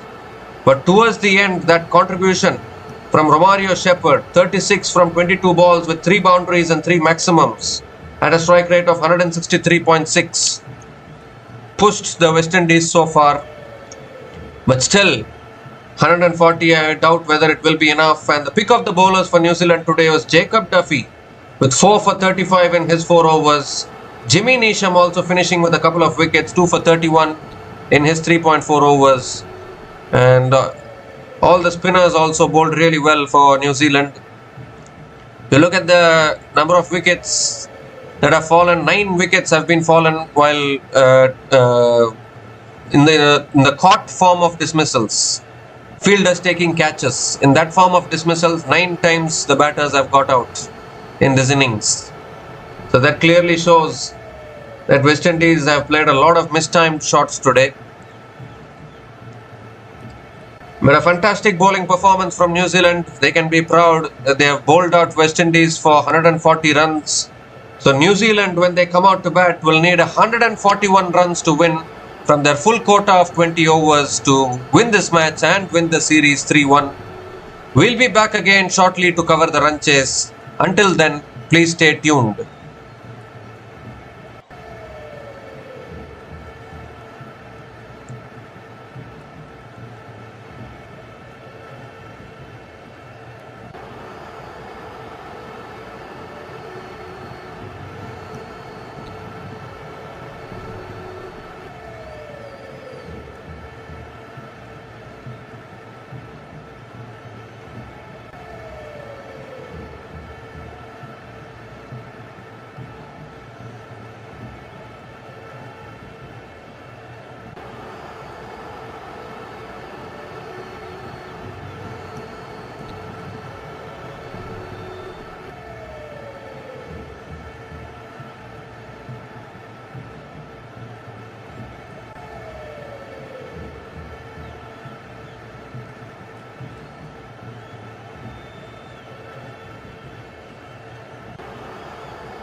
So hi guys, welcome back to the run chase. New Zealand need 141 runs to win from their full quota of 20 overs to win this match and win the series as well. They're already leading the series 2-1, but West Indies need to win this match to level the series. New Zealand can't lose the series because the fourth T20 match got washed out. So even if they lose this match, it will only become 2-all, but New Zealand will be wanting to win this match and win the series as well. That will be much better for them. So Tim Robinson and Devon Conway are opening the batting for New Zealand. Just 141 runs to win. Matthew Ford has the new ball in his hand for West Indies. He'll be bowling the first over of the innings. A change actually. Normally Jaden Seals will bowl the first over, but now Matthew Ford is bowling the first over for West Indies. So both teams trying some experimentations today. Here we go, all set for the run chase. Matthew Ford with the ball, bowling to Robinson. Ooh, and he stops in his follow through. So not yet delivered the ball yet. Required run rate is only 7.05, and I think New Zealand should be able to manage this. West Indies need to take early wickets. They need to keep taking wickets like what New Zealand did with the bowling. Then only West Indies can have a chance. Remember how they defended 165 at Eden Park, Auckland in the first T20. They need to do a similar kind of a thing. Here we go, first ball of the run chase. And Robinson defends it to covers and gets off the mark with a single. Quick single taken by Tim Robinson. So Conway is back on strike.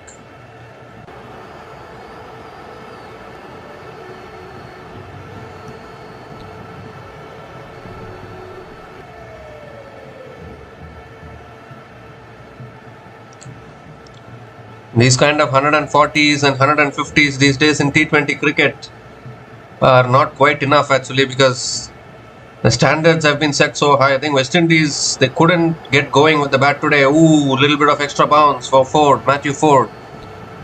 And did it go off the bat or the pad is the big question, but Conway picks up another single. It's given one leg byes, so Devon Conway still not off the mark yet.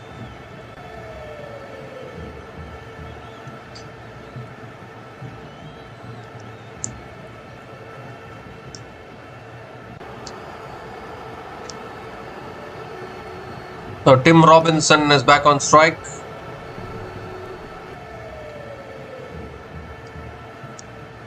Third ball of the over coming up. That's a full delivery. It's hit straight back. Oh, it was a cotton bowled opportunity.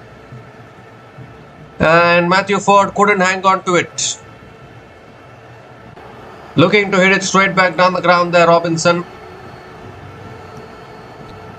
Hit too hard, but I think Matthew Ford should have tried to take the catch there, but he couldn't take it. So that's an opportunity gone begging for West Indies straight away in the first over. But this is what West Indies shouldn't be doing. They need to capitalize on every opportunity. They're not defending a daunting score. That's short and wide. That's cut away. That'll be the first boundary. Too much width offered by Matthew Ford and beautifully cut away by Robinson. The first boundary of the innings coming off the bat of Tim Robinson.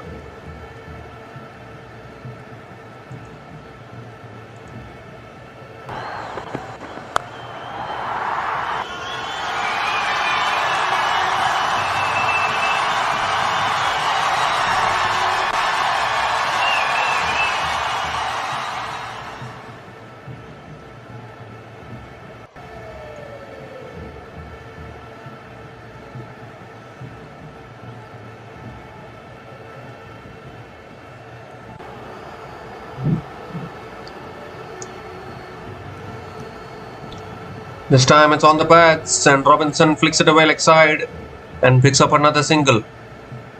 Again given as one leg byes. Maybe gone off the pads.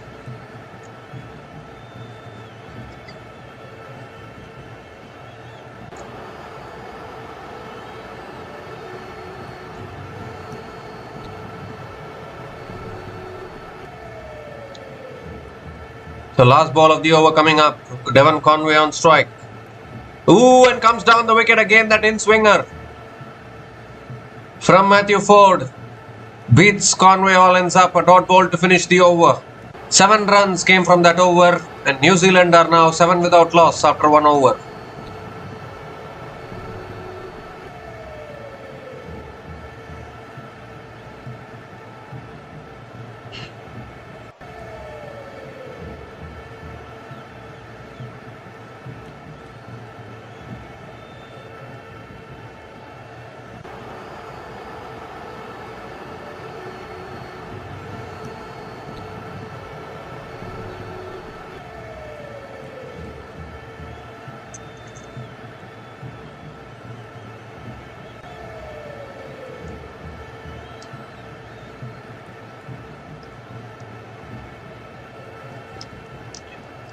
So Jaden Seals is the new bowler into the attack for West Indies. He's bowling the second over. Oh, and there's an edge there, I think. Is there? No, there's not an edge. Beats the outside edge of Robinson. Robinson looking for the big drive there, not able to make connection. A dot ball to start from Jaden Seals.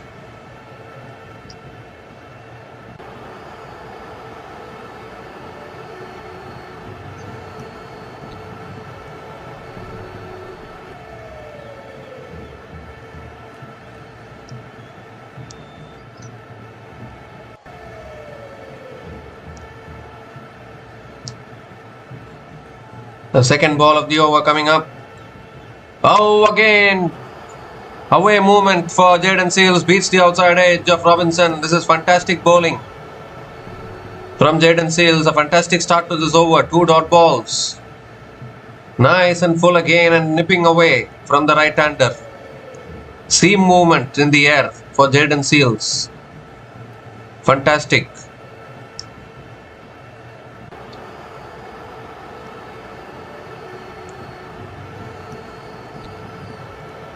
Can West Indies still make a match out of this?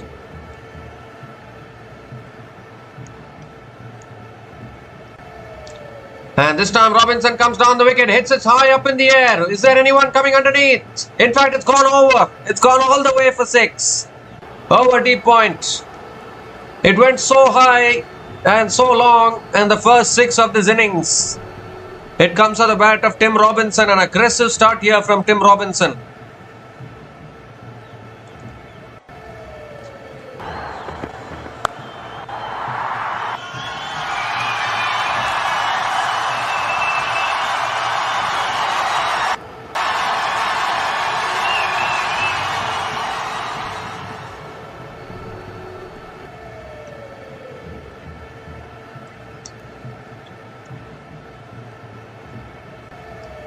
Ooh, again the away movement.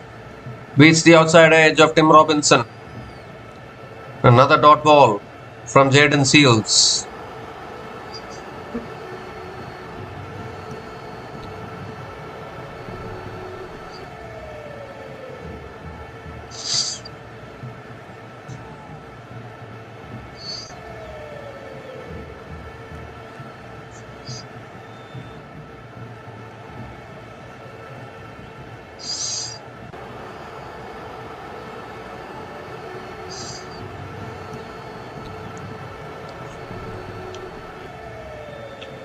And again Robinson gives himself room, cuts it away, finds the gap, another boundary. Tim Robinson is looking dangerous here. Picks up his second boundary in this innings, once again finding the gap to perfection.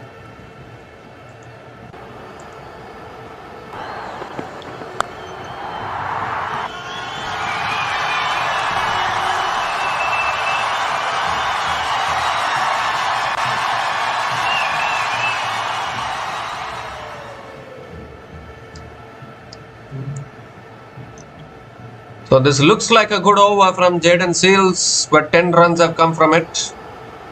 Last ball of the over coming up.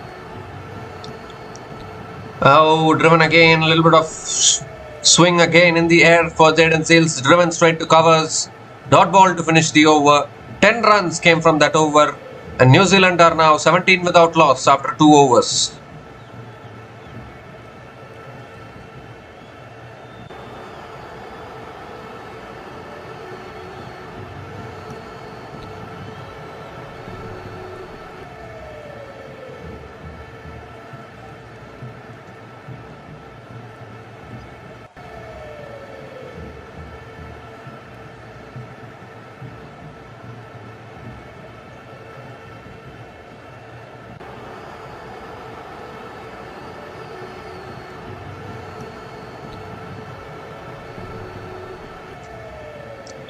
So Matthew Ford is continuing into his second over.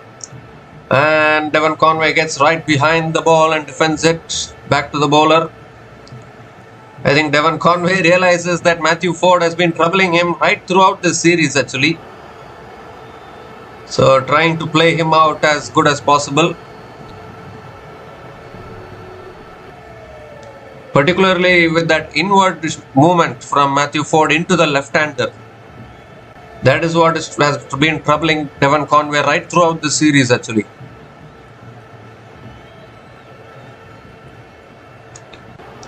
Again the inward movement, that's fantastic bowling. This is going to be the challenge for Devon Conway actually against Matthew Ford. How is he going to handle that in-swinger? It's just pitching and swinging like anything back into the left-hander. Completely beating Conway. He has no clue how to play Matthew Ford.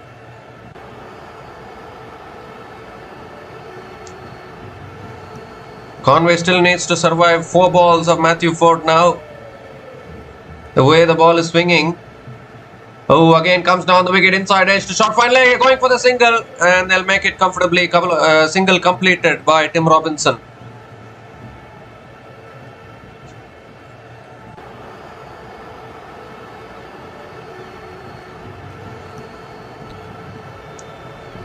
Fantastic bowling actually from Matthew Ford, no doubt about that.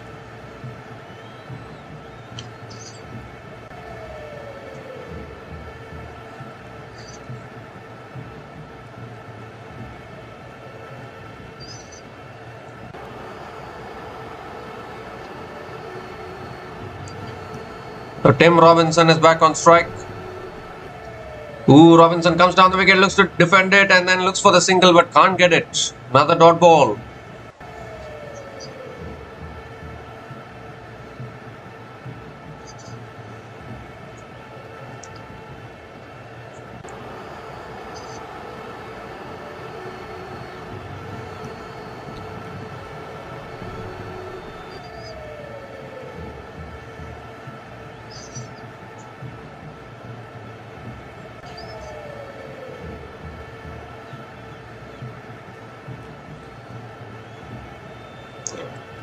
Two more deliveries left in this over. That's back of the length. Punched towards covers by Robinson. Another dot ball.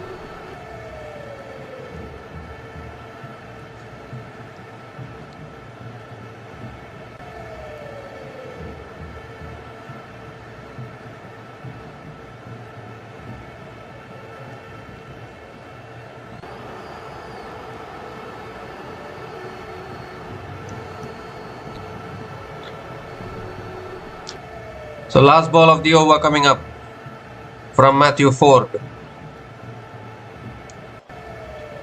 That's short and wide and that's punished for 4.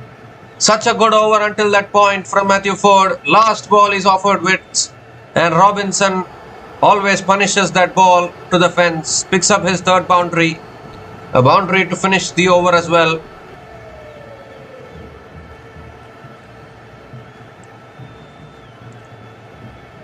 So 5 runs came from that over and New Zealand are now 22 without loss after 3 overs.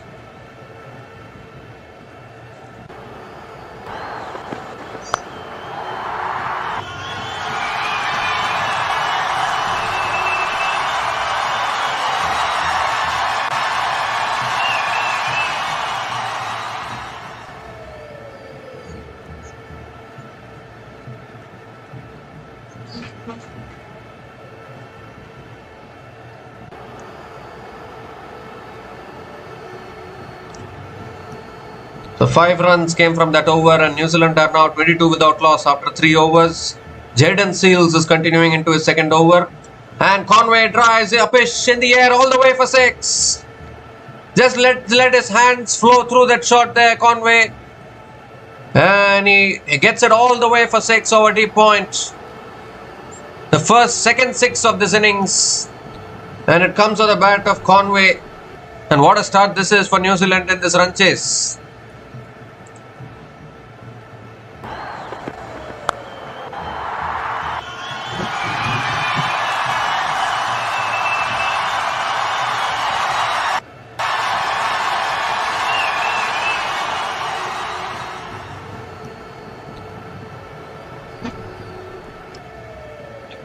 Width offered again, cut away by Conway. Oh, really good fielding and deep point. And another single for Devon Conway.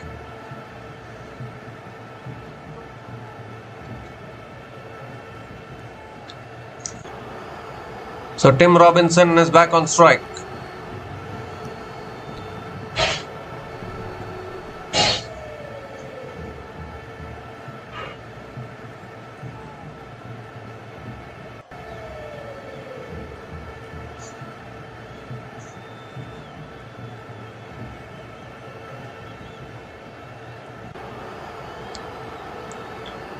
The third ball of the over.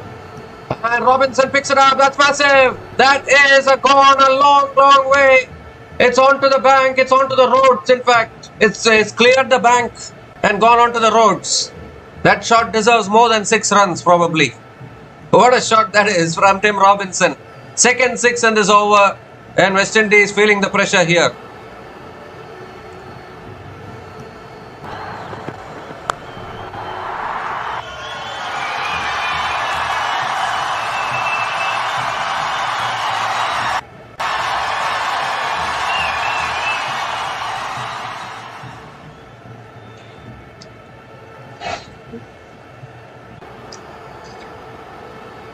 Well, the required run rate is now down to 6.42.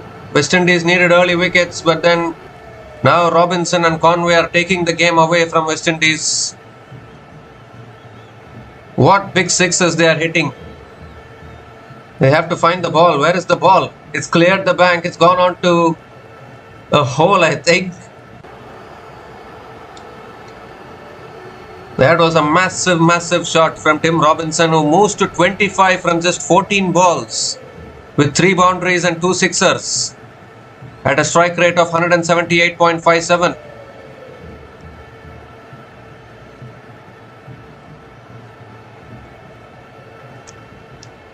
Well, they are trying to find the ball. They can change the ball actually instead of delaying things. And that is exactly what they are doing, because that ball has been lost. It's gone somewhere.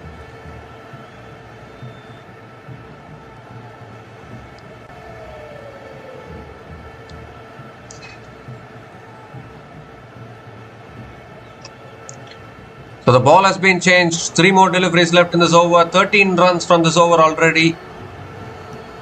And this should be an easy run chase now. This required run rate is only 6.42.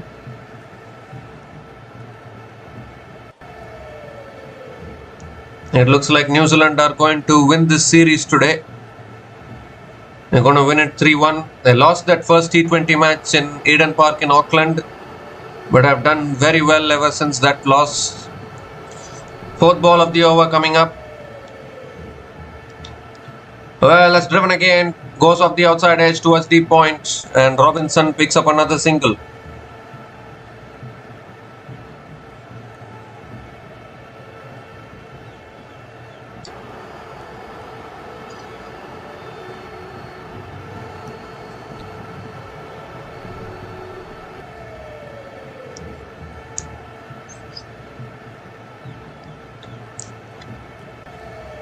So 2 more deliveries left in this over.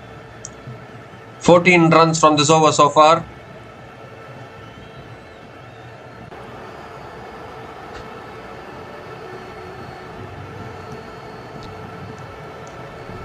Well, that's pulled away, but straight to short fine leg. Another dot ball.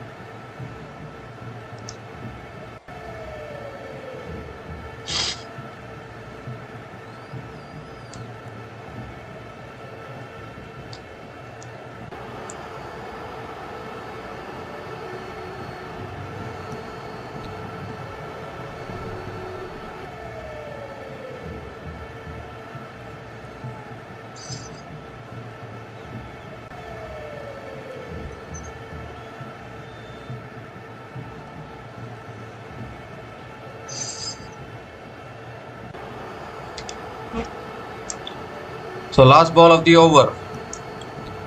That's full, driven again, straight to covers. And another dot ball to finish the over. Conway is not happy. 14 runs came from that over. And New Zealand are now 36 without loss after 4 overs.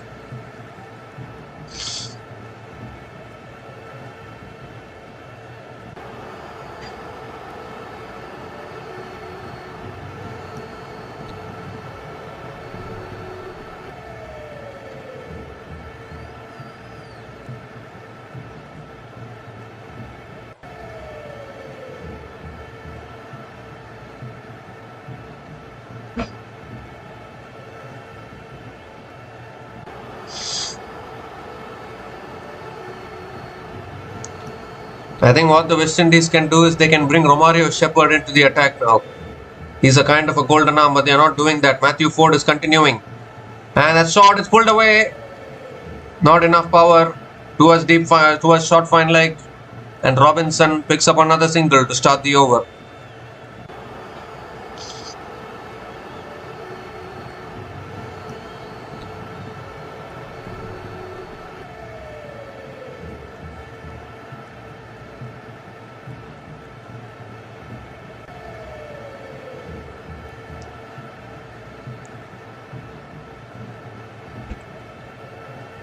So Conway is back on strike now and he's playing against his nemesis, Matthew Ford. Well, goes for the paddle, gets it over fine leg and goes all the way, does it? No, one bounce into the boundary for 4.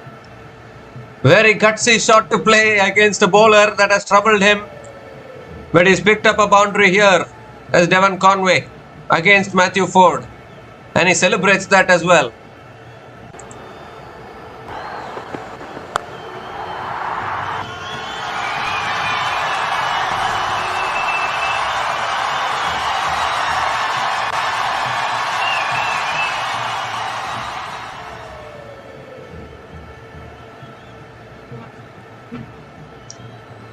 Third ball of the over.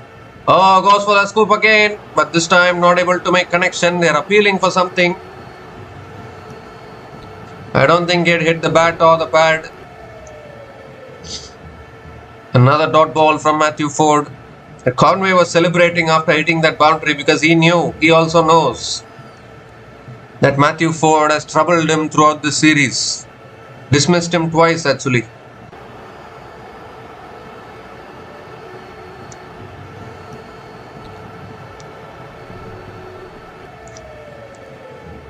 Fourth ball of the over. That's a wide down the leg side. Oh, it's gone off the bat and that's past the keeper. Oh, really good fielding at short deep fine leg by Romario Shepard, but they'll have a look at that. It's one leg bias. It's gone off the pad actually. But Romario Shepard did really well. They'll still have a look at whether he stopped the boundary or not.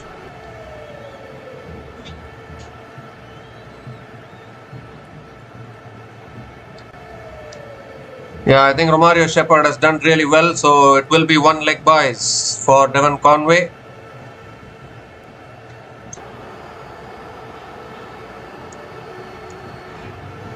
So Tim Robinson is back on strike. And that's flicked away again by Robinson towards deep square leg and picks up another single.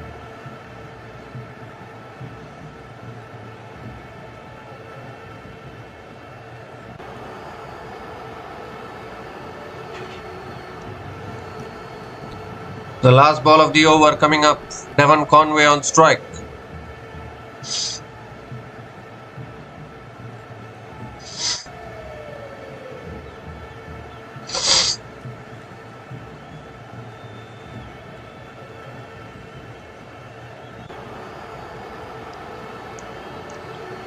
The last ball of the over.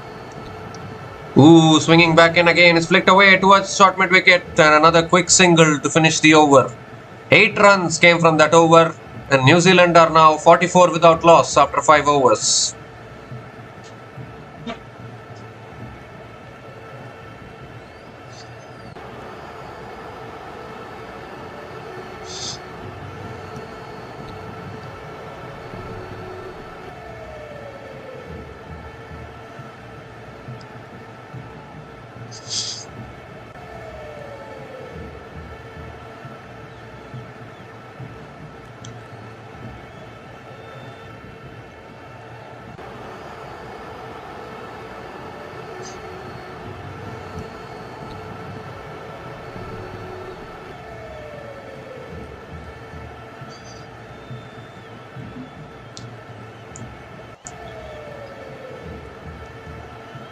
So Jason Holder is the new bowler into the attack for West Indies. He's bowling the 6th over of this innings. Conway on strike. Oh, looks to go big. Yeah, goes off the pads and Conway picks up another single to start the over.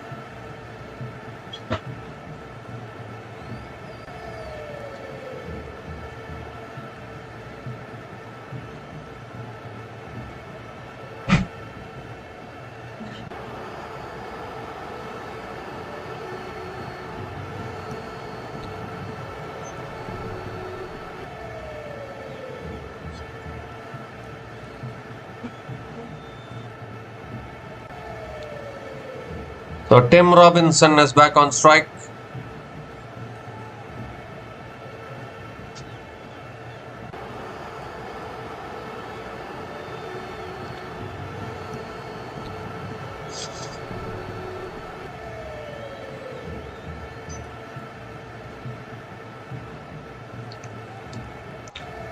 Well, that's on the pads, pulled away by Robinson towards deep square leg for 4 more.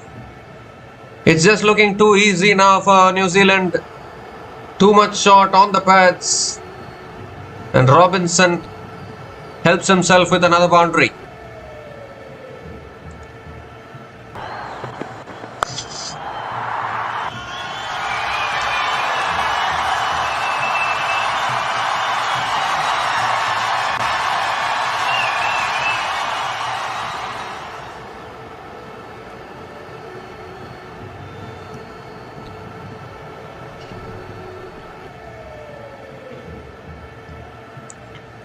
The 4 more deliveries left in this over. It's all looking too easy for New Zealand. Required run rate 6.27. And Robinson gives himself room, cuts it away again for 4 more towards covers, this time towards deep extra covers. Tim Robinson is unstoppable today. Moves to 36 now from just 19 balls. The 50 partnership also comes up. 50 also comes up for New Zealand in just 5.3 overs, and they're cruising along in this run chase.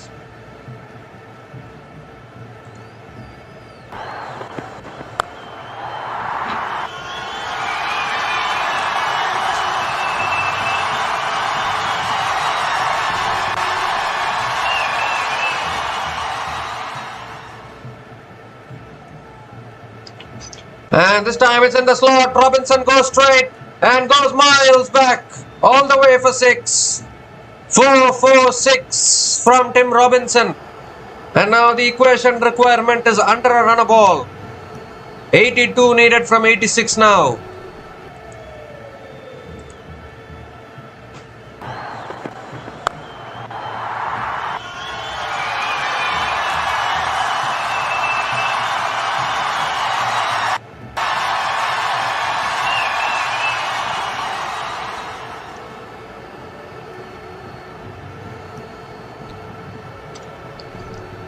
So 2 more deliveries left in this over.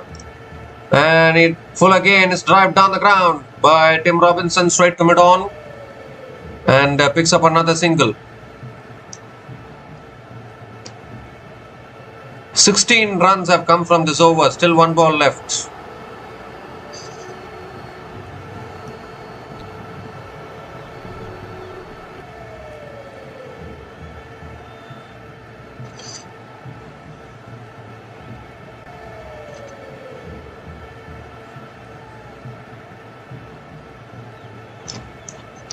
Last ball of the over. And that's short and wide, cut away towards deep point. And Devon Conway picks up another single to finish the over. 17 runs came from that over from Jason Holder. And the power play has been completed. New Zealand all over West Indies at the moment. They are 61 for New Zealand are 61 without loss after 6 overs.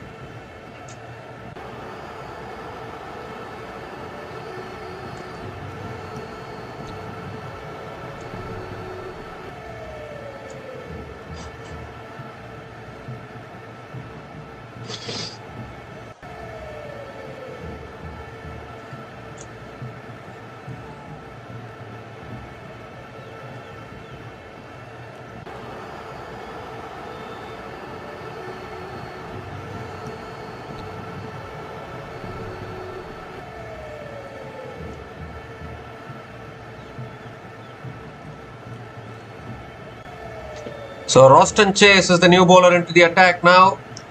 And that's it, straight back down the ground for 4 to start the over. What a welcome to the crease from Devon Conway.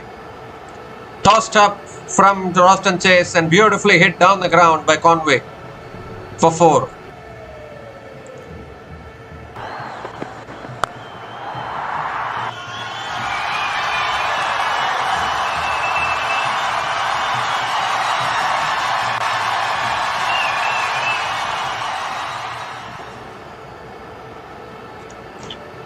And This time it's short and wide, cut away by Conway towards deep extra covers and picks up another single.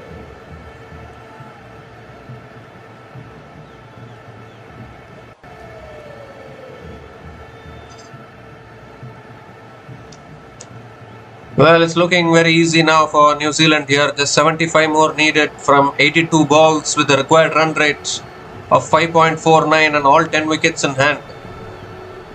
New Zealand should be winning this series today comfortably. That's on the pads, flicked away again by Tim Robinson. Will pick up another single.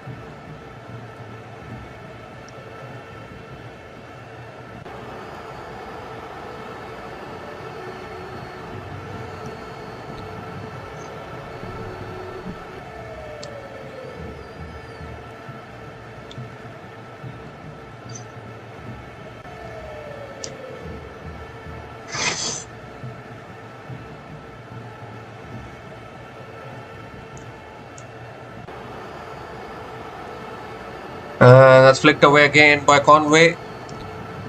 Picks up another single. They're just having fun now, these two batters. They know they have this in control. Plenty of time. Just 73 more runs needed from plenty of balls remaining. Two more deliveries left in this over. Another good opening partnership here between Robinson and Conway today.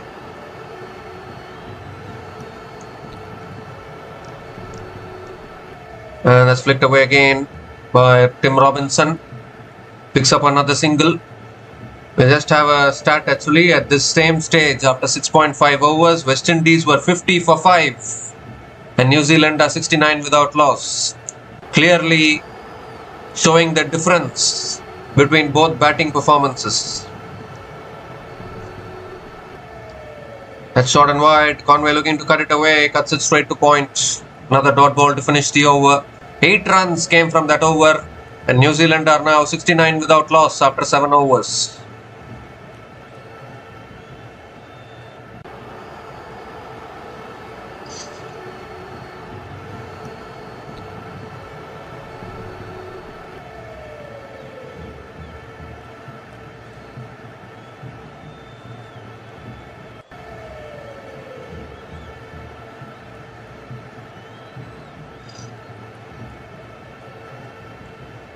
Well, particularly after West Indies won the first T20 international in this particular T20 series, I think many people would have expected West Indies to push for the series win, but a 5-match T20 series is always tough. It's not enough you win one match.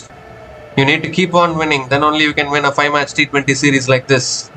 And I think New Zealand have managed to maintain their consistency, and that is why they deserve to win this T20 series. West Indies have been good in shades. They have not been consistent. Here's Romario Shepard, new bowler into the attack and cleans up.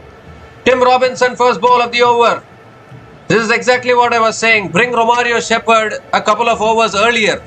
Now it looks too late because 72 needed from 77 balls. But if they could have done this earlier, maybe Romario Shepard could have picked up the wicket then itself, because Romario Shepard is kind of a golden arm for you. He can pick up a wicket any time he comes into the attack, and that is exactly what he has done. The slower ball has gone through the defenses of Tim Robinson and breaks a fantastic opening partnership actually. Tim Robinson has done the damage. He's gone after scoring 45 runs from 24 balls, and New Zealand are now 69 for 1 after 7.1 overs.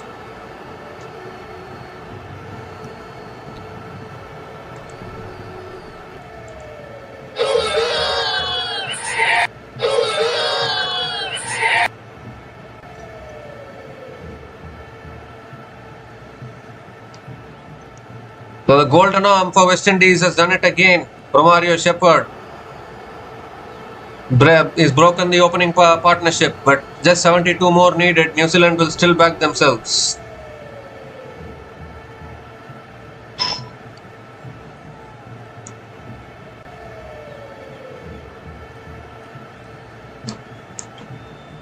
So Rachin Ravindra is the new batter to the crease. Another 72 more runs needed from 77 balls. The equation is still under a run a ball.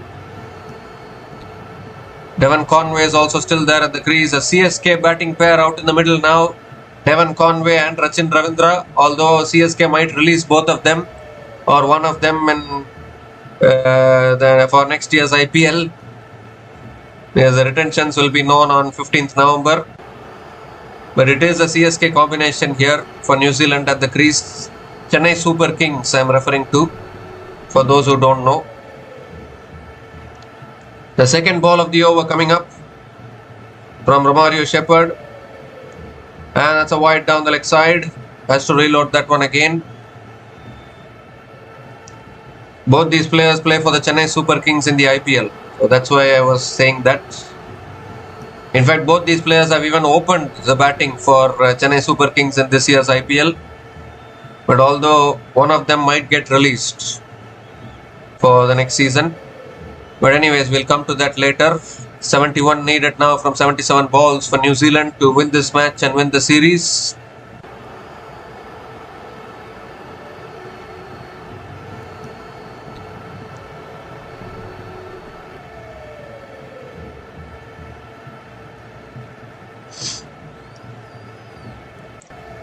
Second ball of the over coming up, and that's on the back on a good length, punched down the ground by Ravindra towards mid-off, and another dot ball.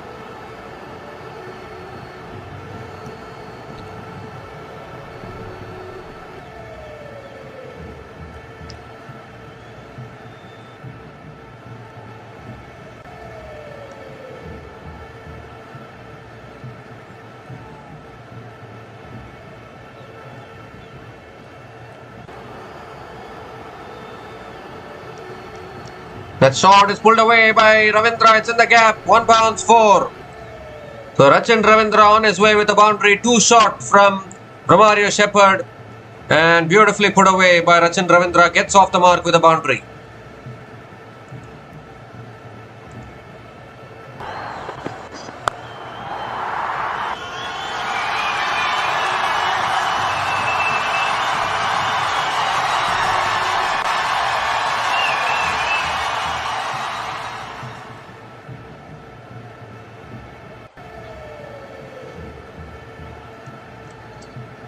And this time a fuller delivery driven straight to covers.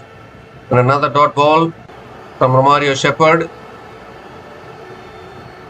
Even Romario Shepard has had the wood over Tim Robinson in this T20 series. Just like how Matthew Ford has had the wood over Conway. Romario Shepard has dismissed Robinson thrice in this T20 series. So there have been matchups like this in this T20 series. That's driven again by Rachin Ravindra towards covers and picks up another single.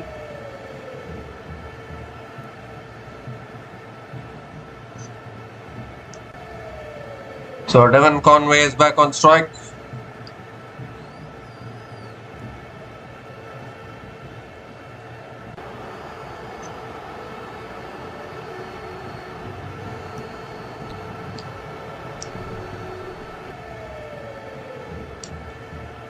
So last ball of the over.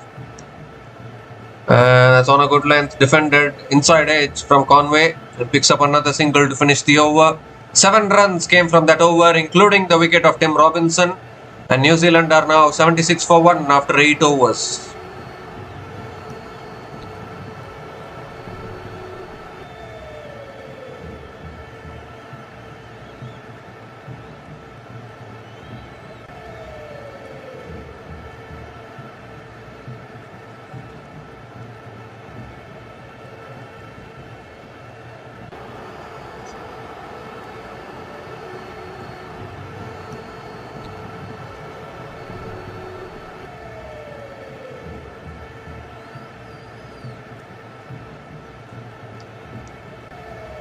So Roston Chase is continuing here into the attack into his second over. Devon Conway is on strike. And that's cut away by Conway towards deep extra covers and picks up another single to start the over.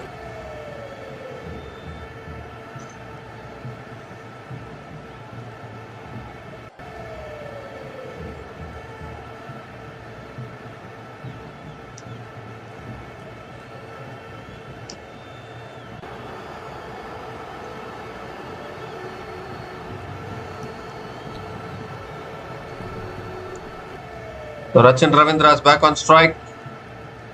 And it's on the bats, flicked away again by Ravindra. Picks up another single. I think this is a golden opportunity for both these batters to take New Zealand over the line and maybe stake a claim to be retained by CSK ahead of November 15th.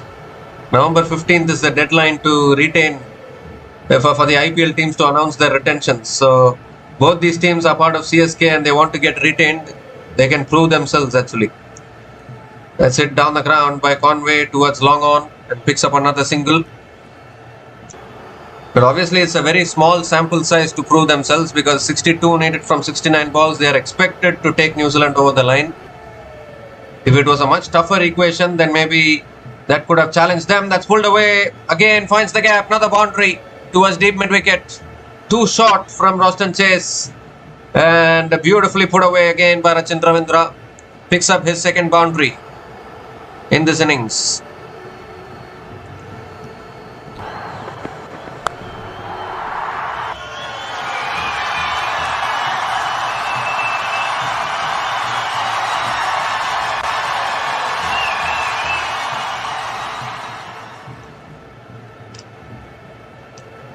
And this time it's a quicker delivery. It's punched down the ground to long off and picks up another single.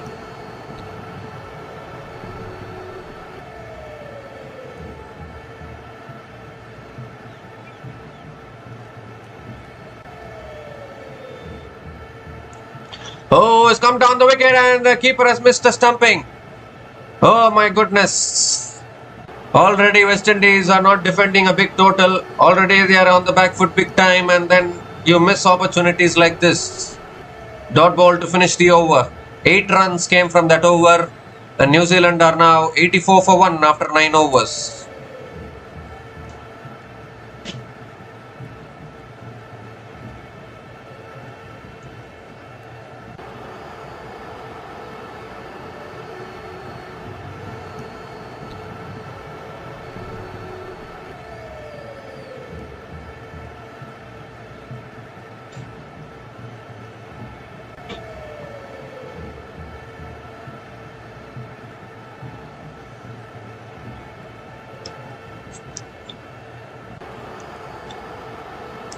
So Romario Shepard is continuing into his second over. Ravindra on strike. That shot again pulled away by Ravindra towards deep square leg and picks up another single to start the over.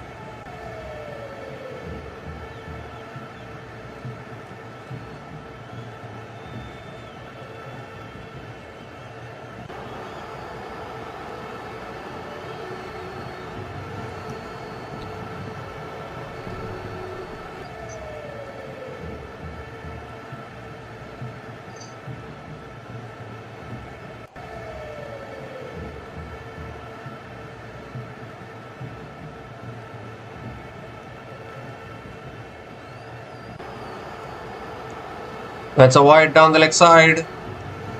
Romario Shepard has to reload that one again. Just 55 more runs needed for New Zealand to win this match and win the series.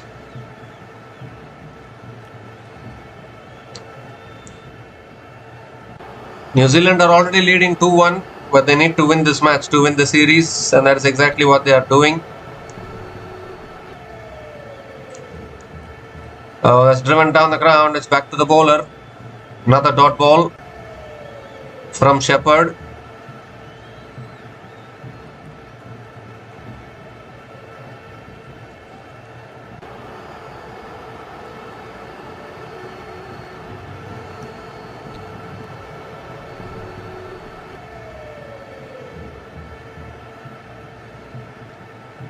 We need to see whether West Indies can bounce back in the ODI series after this. Conway goes down the ground, clears the field, and will pick up another couple of runs. There's a 3-match ODI series after this, and then the Test series as well will follow. So obviously the Test series I think will be much more tougher for West Indies against New Zealand. But even the ODI series also will be tough, but I mean, West Indies have to do something.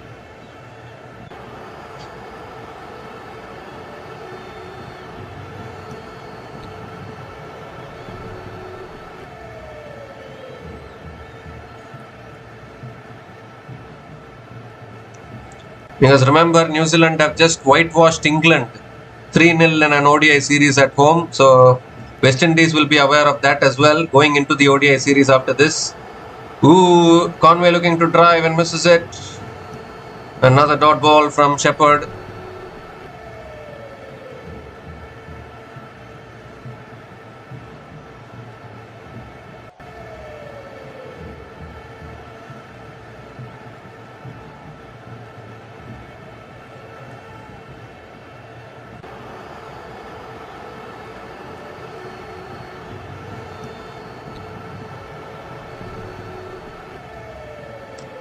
Well, a shot, it's pulled away, top edge, one bounce to deep fine leg, and Conway picks up another single here.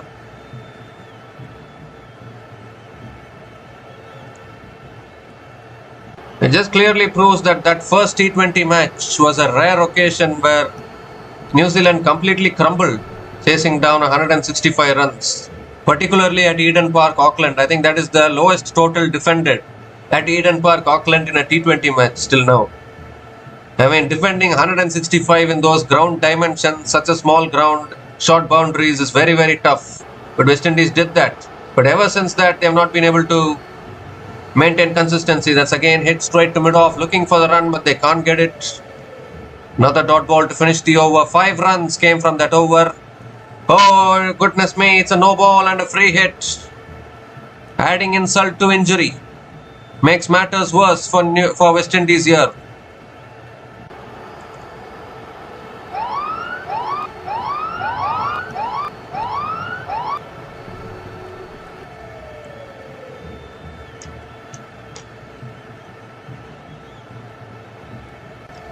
So it's a free hit delivery coming up. Sachin Ravindra on strike. And that's he's got bad on that. It's gone 1 bounce to deep point. And Ravindra picks up another single to finish the over. It was a good delivery actually for a free hit from Romario Shepard. Full and wide. Not giving it in the arc for Ravindra. And another single to finish the over. 7 runs came from that over. And New Zealand are now 91 for 1 after 10 overs.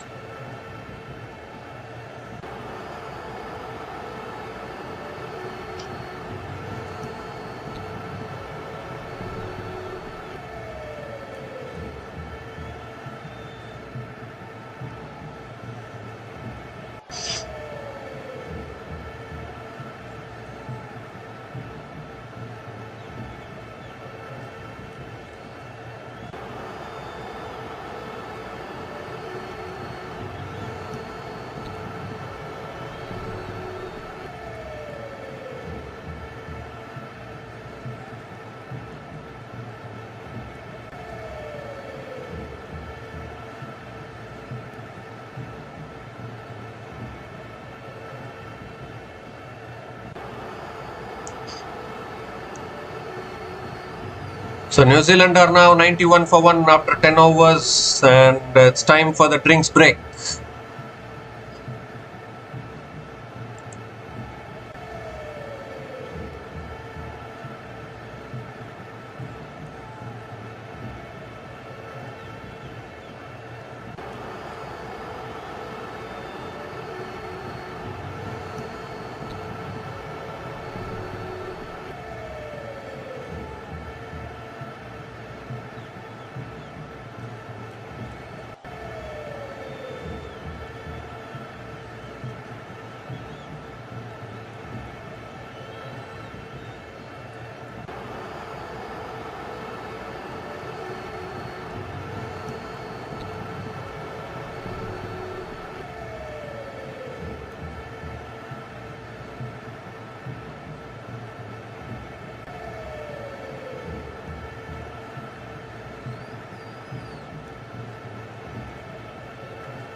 So Roston Chase is back into the attack now, into his third over.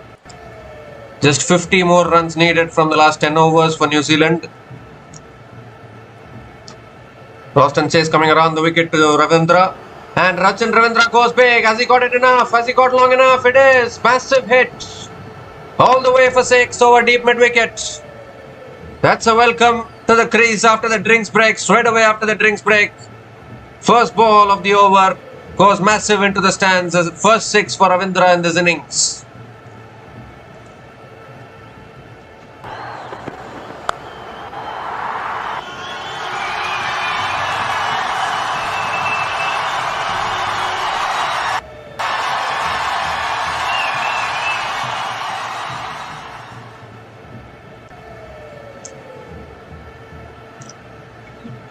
And this time it's short and wide, cut away straight to covers.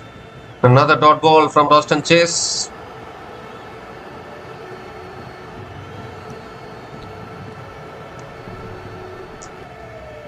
And this time it's a quicker ball. Ravindra drives it down the ground to long off and picks up another single.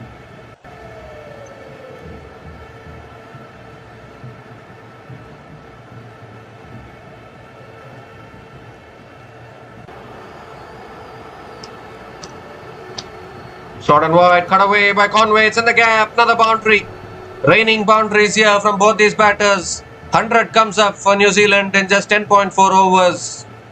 And Conway picks up another boundary in this over.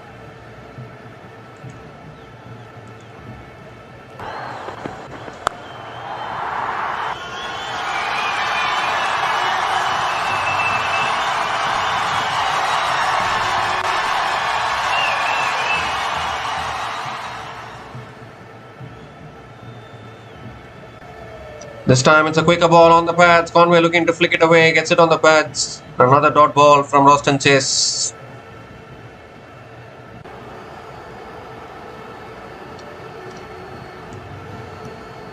Last ball of the over. And that's punched away towards deep extra covers. Conway will pick up another single to finish the over. 12 runs came from that over. And New Zealand are now 103 for 1 after 11 overs.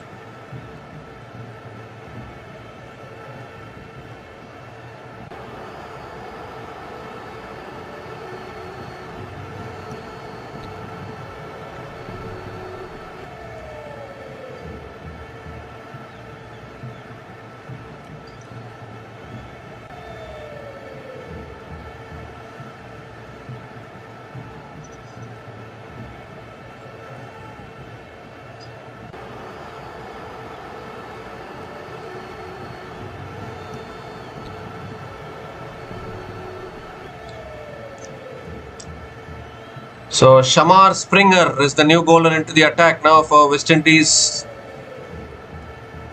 And New Zealand just need another 38 more runs to win from the remaining 9 overs.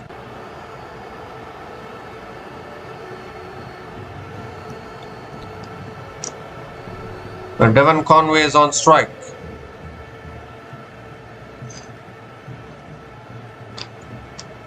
Shamar Springer coming around the wicket to Conway. And that's a full delivery, driven towards covers. And Conway picks up another single to start the over.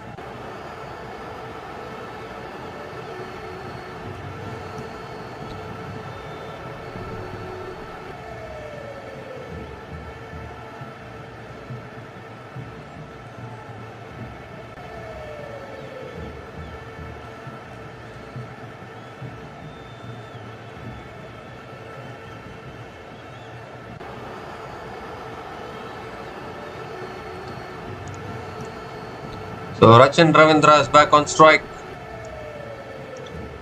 That's driven again towards covers again. Another single for Rachin Ravindra.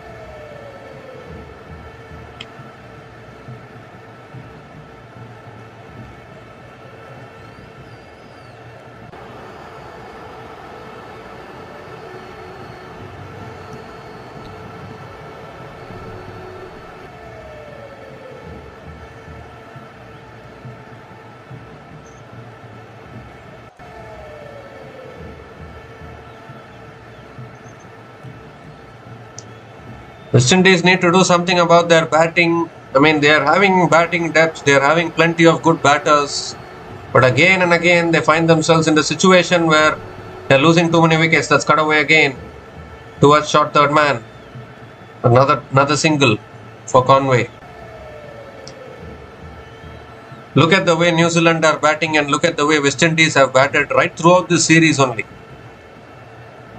That is the difference between both the teams. West Indies are not having that calmness and maturity while batting. They are, I just get a feeling they are trying too many things when they are batting.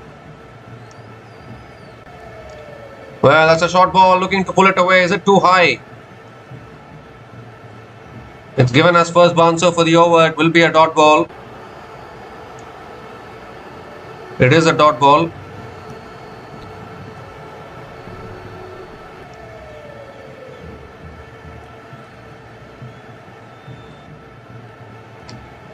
I mean, just imagine West Indies. They are having batting till number 8, number 9, and still they end up with below par scores. That's driven in the air and the catch is taken at covers. So finally a wicket for West Indies. Ravindra has hit it straight into the hands of the fielder at covers, and this partnership, the second wicket partnership, has been broken. Nice and full. I think Ravindra thought he could hit it away for 4 through the offside, but only managed to find the fielder at covers. Although it looks too little too late, a wicket for West Indies. Shamar Springer breaks this partnership. Rachin Ravindra is gone after scoring 21 runs from 16 balls, and New Zealand are now 106 for 2 after 11.5 overs.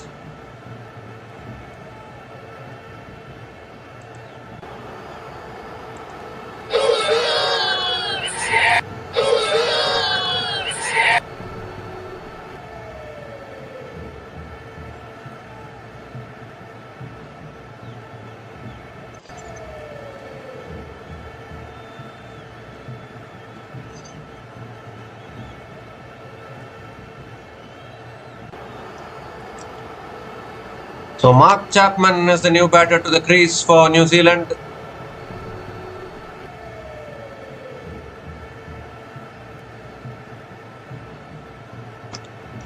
"35 more runs needed from 49 balls for New Zealand." Last ball of the over coming up from Springer.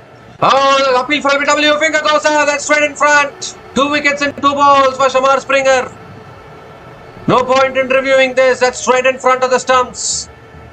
And a third wicket. Oh, it's going for the review actually. There's Mark Chapman, but that's dead actually. 2 wickets and 2 balls. This is surely going to be out. I gave it out from here. No point reviewing this. Just a review out of desperation. Missed a straight ball. Mark Chapman there. Or is it missing leg? Could it be missing the leg stump? Again, Mark Chapman taking leg stump guard. That's why I'm asking this question. Batters who take leg stump guard have less chances of getting out LBW.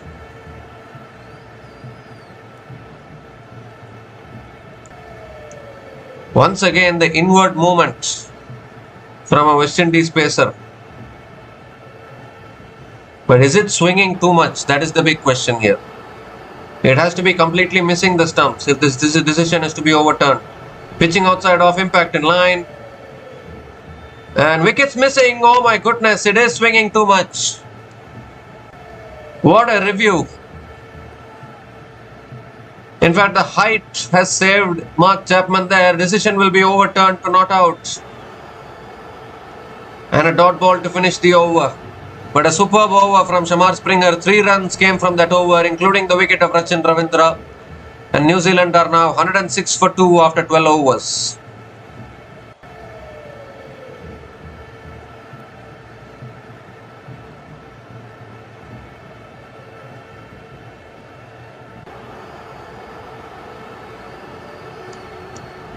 Well, I said that there's no point in reviewing. In the end, Mark Chapman took the review and it became a successful review also. But again, again I'm repeating, batters who take leg stump guard, they have lesser chances of getting out LBW. Because if the ball swings, it might swing too much and it might miss the stumps. That is what has saved Mark Chapman. I think hereafter batters have to keep on standing on leg stump. Jason Holder now back into the attack. And Conway goes big, a little inside edge, bat turning in his hand. One bounce to deep mid wicket and another single for Conway.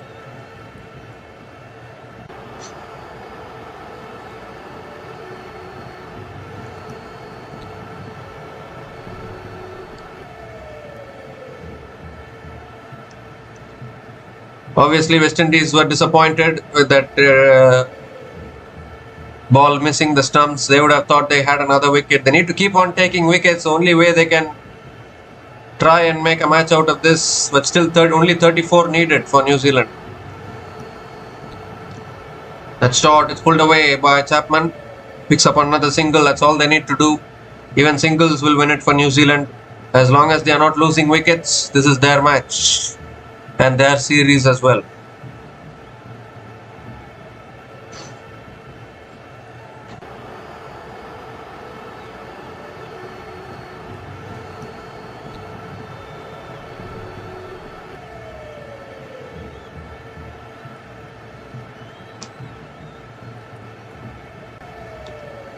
And I think when you're playing at that high level, batters will be knowing this simple thing.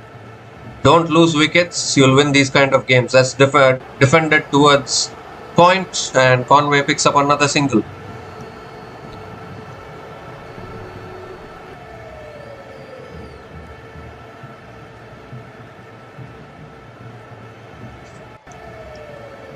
West Indies have to do something. They won the T20 series against Bangladesh 3-0. But again, they have come to New Zealand and are going to lose this T20 series for sure. So West Indies need to work on their batting approach. Despite batting so deep, they can't afford to lose like this. It's a one-sided loss today. They have not even given a fight. Just 31 needed from 44, although still this game is not over, but still New Zealand are cruising along in this run chase. It will take a miracle for West Indies to win it from here, but that's not going to happen for sure. 2 more deliveries left in this over. Conway comes down the wicket. Little bit of an inside edge. They're pushing for 2, but they can't get it. Just a single for Conway.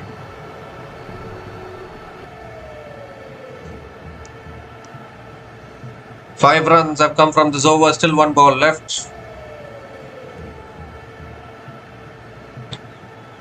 New Zealand need 30 more runs to win, and guess what? These 30 runs were scored by Shepard towards the end of the West Indies innings. Otherwise, West Indies could have been bundled out much earlier.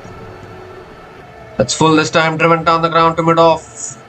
Another single for Mark Chapman to finish the over. 6 singles in that over. 6 runs came from that over. And New Zealand are now 112 for 2 after 13 overs.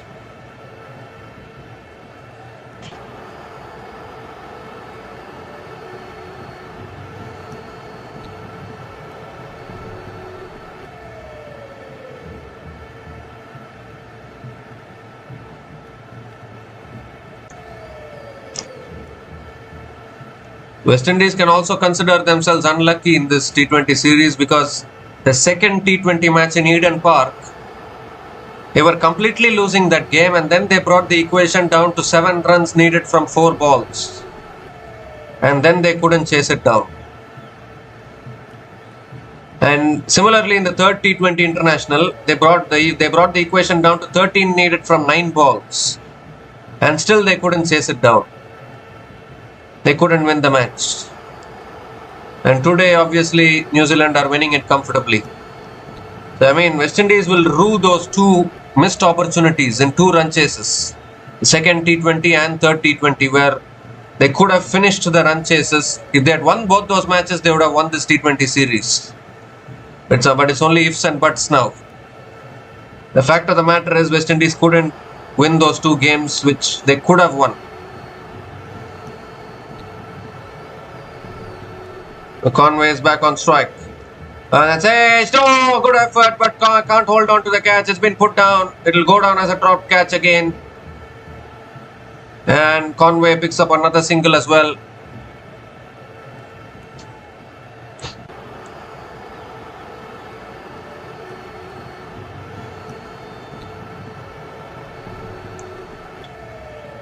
Really good effort from by Roston Chase, but not able to take the catch.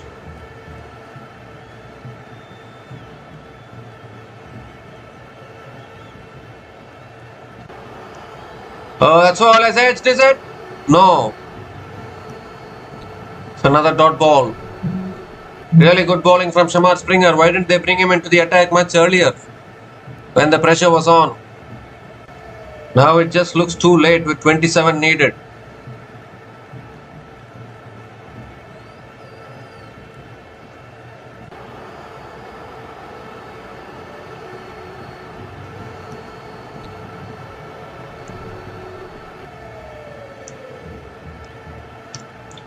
That shot this time pulled away by Chapman towards deep mid wicket and picks up another single.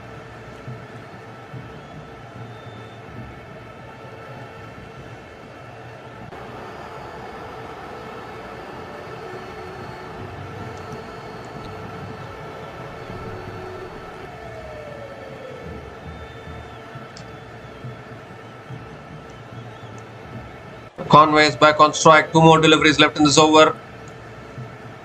That's full and wide, driven straight to covers, a little fumble, misfield. They're going for the single. Directed would have been close, but he's missed it. West Indies are not doing well in the field either.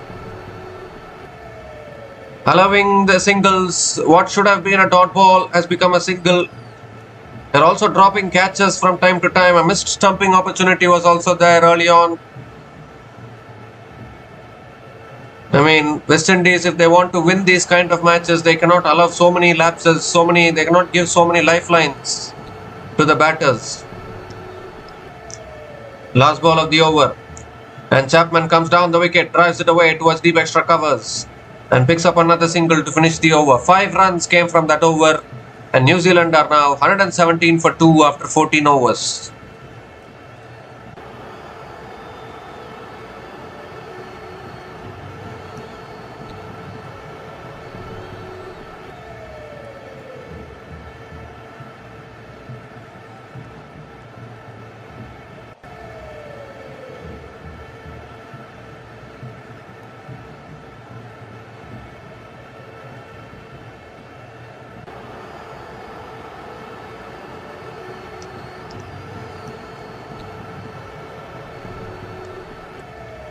So 24 more runs needed for New Zealand to win this match and win the series. It's looking comfortable at the moment with 8 wickets in hand.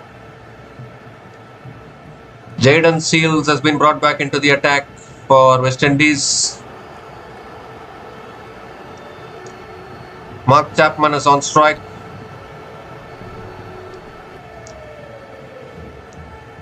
That's driven straight. Oh, taken the umpire on its way. Oh my goodness. The umpire has been injured here. He's laughing. The umpire is laughing. He was looking to get out of the way of that ball, but he's gotten hit on. Ooh, it's gotten hit on the hip there. One of the most funny moments in cricket. This will add on to that. And it's good to see Chapman going and hugging the umpire.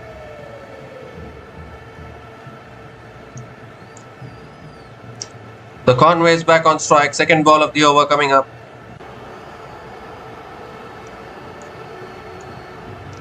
That shot that's pulled away by Conway. 1 bounce to deep square leg. That's good fielding. It was hit so hard by Conway.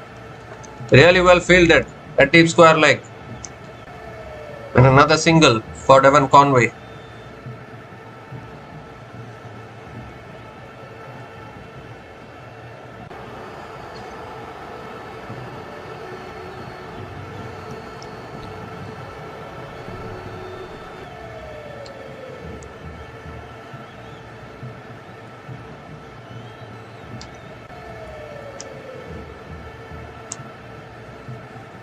So Mark Chapman back on strike. Oh, that's massive. He's picked up the length. That's gone all the way for 6. Mark Chapman clears the boundary. And a 6 after a long time. But Mark Chapman will take it. Now just 16 more needed for victory for New Zealand.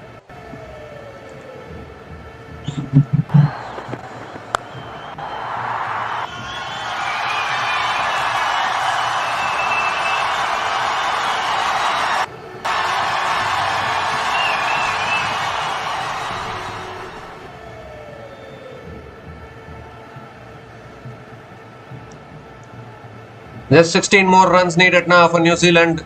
They're cruising along. Mark Chapman, what a shot that is. The moment the ball left the bat, I knew it was going all the way for 6. So clean was the shot. Sound of the bat was outstanding. So 3 more deliveries left in this over. Seals again coming around the wicket to Chapman. And that's 2 wide, I think. Given as a wide by the umpire. 15 needed now.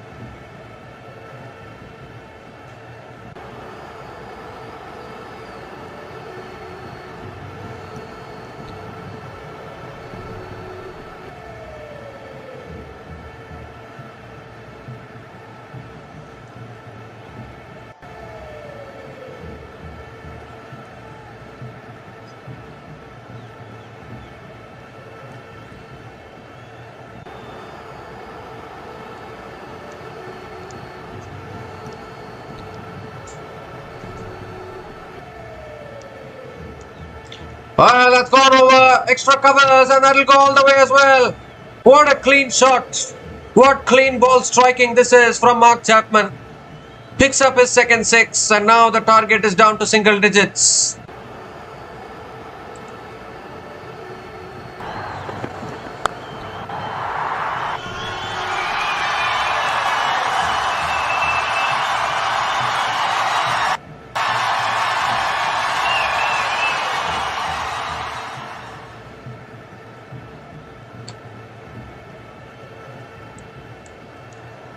Well, 2 more deliveries left in this over. Full toss, flicked away. Oh, a little bit of fumble by the fielder. And Chapman picks up another single. 8 needed now. 16 runs have come from this over. Still 1 ball left. New Zealand, I think, will finish it in the next over. Just 8 more runs needed. New Zealand are going to win this series without a doubt.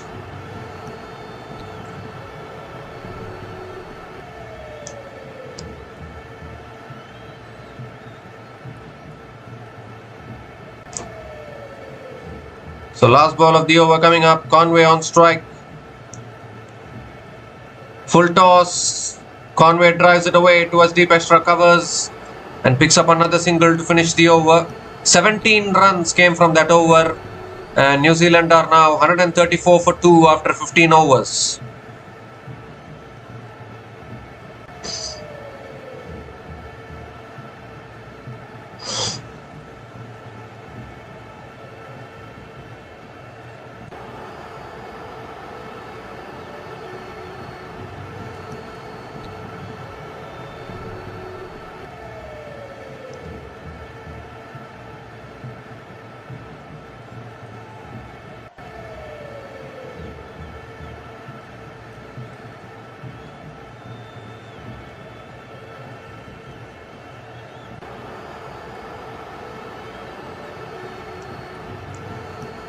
So 5 overs left in this innings. And New Zealand just need another 7 runs for victory. Romario Shepard is back into the attack. And that's a full delivery. It's hit away leg side, flicked away leg side and hit the gap. Another boundary to start the over.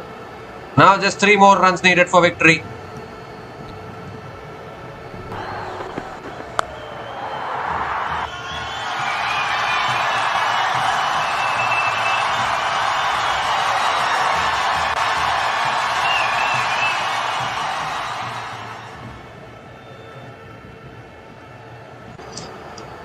So just 3 more runs needed now. Second ball of the over coming up. Slow ball is cut away towards deep point. And Conway picks up another single. What beautiful wrists Conway has. The first ball of the over was a full ball. And beautifully, that just a flick of the wrists went for 4. So now 2 more runs needed. Chapman is back on strike.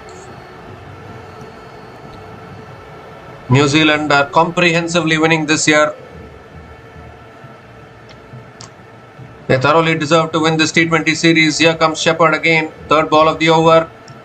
And a shot is pulled away by Chapman in the gap. 1 bounce to long on. Will pick up another single. It's become quite dark there. It's become quite dark out there in the stadium. But scores are level now. 1 more run needed for victory. Conway is back on strike.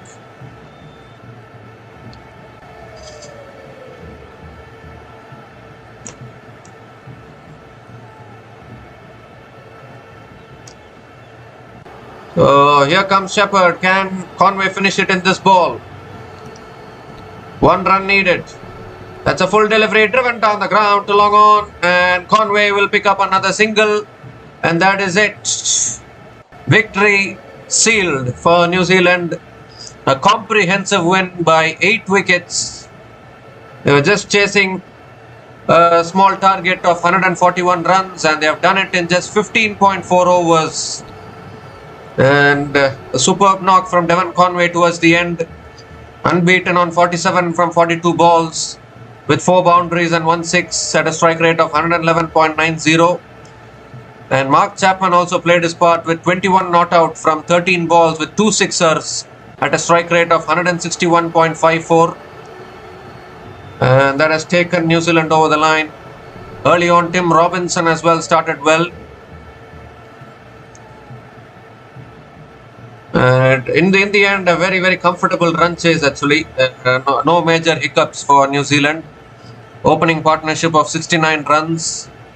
And Tim Robinson contributed 45 from 24 balls. And West Indies, I think they have to go back and they have to rebuild themselves. They are having good batting depth. They are having so many batters in their team. But the batting approach, I don't think is suiting them. They're just losing wickets continuously, and that is not going to help their cause if they want to post good scores on the board or if they want to chase down totals. Having the wickets in hand is very important. But today West Indies just kept on losing their wickets, and New Zealand just kept on taking wickets. And in the end, Mario Shepard towards the end had to take West Indies to 140, but even that was not enough. 140 is never enough these days in competitive T20 cricket. If you see, you need to get it close. You need to get above 170 or 180 to provide a challenge to the chasing team. Teams these days back themselves to chase down 130, 140. These are all very, very small targets. Required run rate 7, 8 runs per over. Batters are so good these days, they can chase it down easily. So a target of 141 was never going to be that daunting for New Zealand. And in the end, a comfortable win actually for New Zealand by 8 wickets, and they thoroughly deserve to win this T20 series. They have won this T20 series 3-1. The 5-match T20 series. Obviously, they dropped the first match. They couldn't chase down 165 runs at the Eden Park in Auckland. One of the rare occasions where New Zealand became clueless in that game, and then they just completely lost it. But ever since then, New Zealand have come back to their best. They have come back to what they do the best in their own home conditions, and they have won this T20 series 3-1. The 5-match T20 series. West Indies will look back at the second T20 match and the third T20 match where they could have won those games. Second T20 match, West Indies needed 7 runs to win from 4 balls, and they couldn't chase it down. Third T20 match, 13 runs were needed in 9 balls, and they couldn't chase it down. So West Indies will look back at those 2 games and think, what if we had won those 2 games? Then maybe the series result could have been different. But it's all about ifs and buts. Whatever has happened has happened. West Indies couldn't chase it down, and that is why New Zealand have won the T20 series 3-1. So New Zealand deserved to win this T20 series. The 5-match T20 series has gone to New Zealand 3-1. And that brings an end to our coverage of this T20 series between New Zealand and West Indies. Obviously, there is a one-day international series coming up after this. It will be a 3-match ODI series between New Zealand and West Indies. We'll be covering that as well. And then after that, there will be a test series, which is part of the World Test Championship. That will also be happening. So, thank you all for watching this, watching our coverage of this T20 series. We'll be back again to cover more cricket matches in our channel. So until we come back again, please like, share and subscribe to our channel Runs and Views. Take care guys, cheers and have a good day.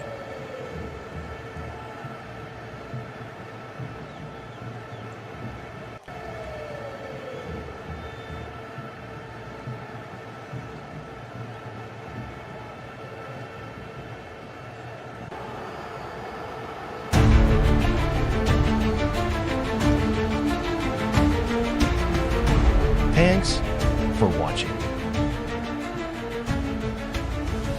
Please like, subscribe, and share.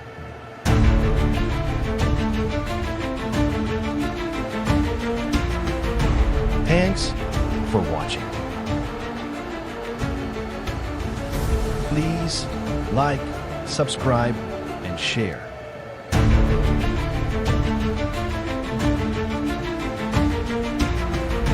Thanks for watching.